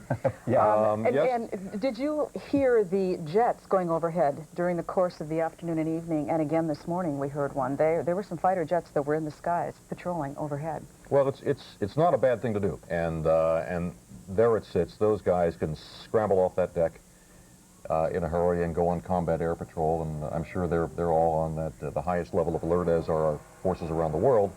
So the planes you're looking at on the deck of that ship would all be fully armed. They aren't always fully armed, but now they're all fully armed. They've got their ammunition, their missiles, and they're prepared to do anything on a moment's notice to launch. And that's a good thing. I mean, obviously, everybody's on a much higher state of alert. And because as we observed yesterday, I mean, this was a convenient operation.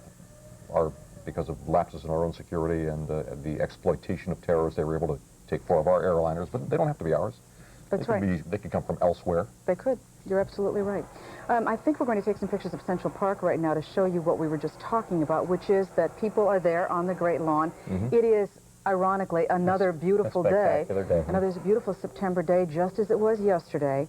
And there are people who are out there. Most of those people, I presume, could not go to work today. And so they are there probably heeding the mayor's advice, try to make this as normal a day as you possibly can. A lot of businesses closed in Midtown, just walking in to work, most of them actually. Everything below 14th Street could not be open, according to the city today. And it won't be for a while. We have a note here from Con Edison that they're still addressing the damage to the equipment. They can get anything they can get access to, and obviously it's going to be a long process getting through all that. And they can't even make an estimate of when they're going to have power restored in Lower Manhattan until they can see what happened. And they can't see what happened yet. Which would then, I wonder what that means for the stock markets and you know, NASDAQ and the stock exchange, et cetera, because they were not open today. There are a number of people who think it's important to get back to business as quickly as possible, but if they don't have power, they can't work. There are also a lot of people who live in that area, obviously, who are wondering, when can I go back home? As I was trying to get some child care arranged today, and I was calling the usual list that we go through, and I came across people who live in Lower Manhattan, and they left messages on their voice mail saying, if you can't reach me here, I'm okay, but call this number. People are displaced, and it's a very unsettling feeling. And when I called one of the other numbers and got someone I don't know but a friend, she was crying, and I don't know why, and I just said, are you okay? And obviously she was touched by whatever's going on, and that's the kind of thing that's going on throughout this area, because with so many missing, there are undoubtedly going to be so many of us who, unfortunately, knew people and have connections. The 6 degrees of separation, I think we're going to find there's an awful lot of people that will have been injured or casualties. And Oh, should we check in on Lower Manhattan? Felicia Taylor, she's Yes. out there, right? Felicia, hello? Can you hear us, Felicia? Hello? I'm standing right here on the edge of Chatham Square, which is about 10 blocks from the wreckage of where the World Trade Center used to stand. If you can see behind me, there were clouds of white smoke all morning long. But just about 30 minutes ago, that smoke turned to a much denser, thicker brown smoke, as though something might have happened. And actually, earlier this morning, I was speaking to one of the firemen, and he said that there are structures surrounding the area that used to have a better foundation are now obviously a little bit unsteady. Particularly one building that was butting up right next to the World Trade Center is on a very shaky foundation. Like I said, that we aren't sure if anything has actually happened. In other words, if there has been another toppling of a building, or if it's simply the rubble that they are clearing away, stirring up the debris and the rubble that is there and the dust and everything. Earlier this morning, we went inside to take a look at what we could find, and there were literally piles and piles of handbags, shoes, personal items, ashes, soot, beyond belief. The military making itself known, the president's there, Humvees, probably about 10 at a time, on top with mounted 50 caliber guns establishing their presence in the area. Earlier we also saw refrigerated trucks, massive refrigerated trucks that looked like they may be prepared to cart away any of the devastation. Also flatbed trucks taking away enormous pylons that were part of the building. And there was one frame of the building still standing, but barely at that. So as I said, we're still a little bit unsure. Apologize for that. Our problems with the live signal there. I just saw with you guys for the first time the tape of the fire training exercise where you see the first plane strike. Wait, let's stop the tape for just a second here. Let's not go to it just yet. Okay. It occurred to me after listening to it, I want you to listen to the tape. Just listen to the sound prior to impact. Listen to the sound of the engines. And then I'll say something about that after. I think I know what you're going to say. Go ahead. Pay careful attention. Yeah.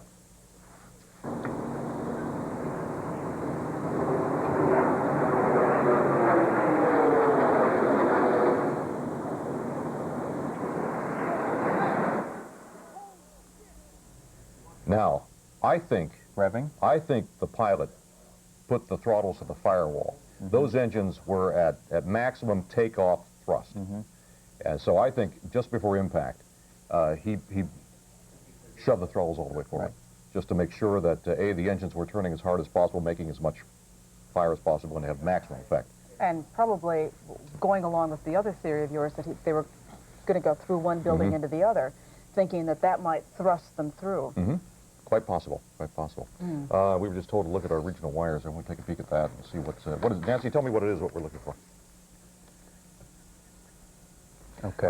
We're hearing about FBI agents apparently reviewing some surveillance tapes. In Portland, Maine, the governor of Maine said earlier this morning that he'd been told that two of the terrorists, two of the alleged hijackers, went through Portland yesterday, that they'd come in from Canada, they had a rental car, they got on a 6 a.m. flight from Portland to Logan Airport, and that they were able to isolate that car and found out that the two of them had New Jersey driver's licenses.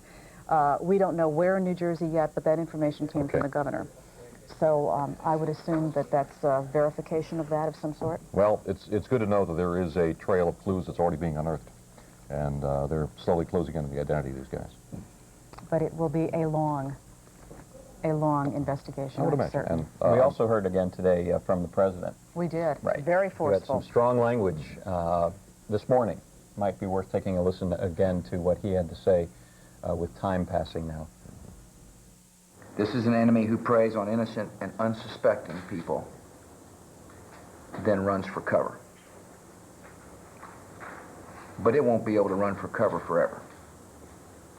This is an enemy that tries to hide, but it won't be able to hide forever. This is an enemy that thinks its harbors are safe, but they won't be safe forever. This enemy attacked not just our people, but all freedom-loving people everywhere in the world. Well, clearly, there is a resolve on the part of this nation and its government to do something and do something in a forceful yet calibrated way. to go after these guys and not do any kind of knee-jerk reaction here. I gather from that, from what the president said, because he's saying you can hide, but you can't hide forever. You know, we're not going to start bombing people tomorrow, but one would assume that, you know, within the near future, something's going to happen. We had both New York senators on earlier today, and both of them, again, reiterated that they are behind the president 100% on whatever decisions are made. And Senator Schumer, in addition to that, talked about the fact that there might be a government involved in this, one of the rogue governments over in the Middle East. And he said, and if indeed that we find that to be true, there will be punishment. So it appears that there is a united front in Washington. I don't know. It's a very hard problem. I'd love to get a group of experts in here on how one handles this, because I go back again to the Israeli model, and the Israelis have been doing this for a long time. They've been victimized by car bombs, by suicide bombers for decades, and their response always is very, very stern. They are also, in the modern vernacular, proactive. They, you know, they go after, they try to use their intelligence and try to take out people who are at the head of these cells. But having said all that, they haven't stopped the bombers. Right. And so you do wonder just what it takes to actually have true security. How far you have to ratchet up a military response before you can actually feel reasonably safe. And in this case, we're obviously dealing with just an incredible mindset of people who are willing to die for the cause. Well, it's the hardest thing to fight. And how do you fight that mentality? Exactly. Exactly. Tim Minton is standing by now with a few guests. And Tim? Chuck, these are people from Morgan Stanley who are kind enough to come in. They were in the World Trade Center South Tower, that's number 2, yesterday. You were on the 61st floor. Ironically enough, you don't work there normally. You had come in from out of town. You came from California. You came from Sarasota, is that right? In Florida. Just to set you up, you're Robert, how do you pronounce the last name? Sameta, Alan Silva, Dan Hoff, and Wendy Silva. The Silva's not related to each other. When was the first indication that any of you had that something had gone terribly wrong yesterday morning? Dan had the first experience. Yeah, I was actually on the side of the Trade Center 2 facing World Trade Center 1 when an explosion hit, and it was like a ticker tape parade, just documents just flying out. The sky was covered with documents. And I went to the side window and looked down, and there's like burning debris on buildings. And then the fire alarm went off, and everyone's like, get out, get out. So it actually shattered the window on our building. Others who were there described not only the visual sense of something going horribly wrong, but also the sounds. Can you describe what you heard? Well, the first sound wasn't that big a blast because we were in the second building. It was just seeing this kind of carnage outside. But once we started going down the stairway, that's when I got down to actually the 10th floor in the 18 minutes between when the two of them hit. And when that second plane hit that building, it almost threw everyone off their feet. It was rocking the building. I thought the building was going over. That's when we really knew that there was something horribly wrong. Alan and I, they kept saying when we were in the stairwell, building 2 is secure, you may return to your desks. Alan and I were together, and we had walked down to the 42nd floor. We got out of the stairwell and took an elevator at that point back up to the 44th floor. We were taking another elevator. Right, because that's a plaza level. Right, exactly. So you have to switch to banks. Right. To Morgan Stanley's 61st floor. So we were getting off at the 44th and then going to get on the next set of elevators to go back up. And just by the grace of God or luck or whatever, that was when the second plane hit. When you were on 44th? Walking on in between elevators. So Alan Silva, you're all together, as I understand it. Well, Wendy and I were together, and Robert and Dan were separately off on different paths. Different experiences. So when you're on 44, and now this second jolt happens, do you have any idea what's going on? They've told you the building is secure and safe. We had absolutely no clue what was going on up until that moment, obviously, and beyond that moment, actually. But I would say that we were asked to orderly leave the building, basically go down the stairwells, and that's what we were proceeding to do. And as Wendy indicated, we were actually thinking of going back up into the rooms that we were at. It was about that time when we were on the 42nd floor that we actually heard the explosion, the billowing of smoke, The building literally was rocking. The 44th floor. Yeah, it's on the 44th floor, and it was at that point in time that I said to myself, we're in trouble. I mean, it was clear to us that a bomb had gone off or something of some serious level of damage was happening. We weren't even really worried before. It just seemed like a fire drill. There was a funny smell, you know, I thought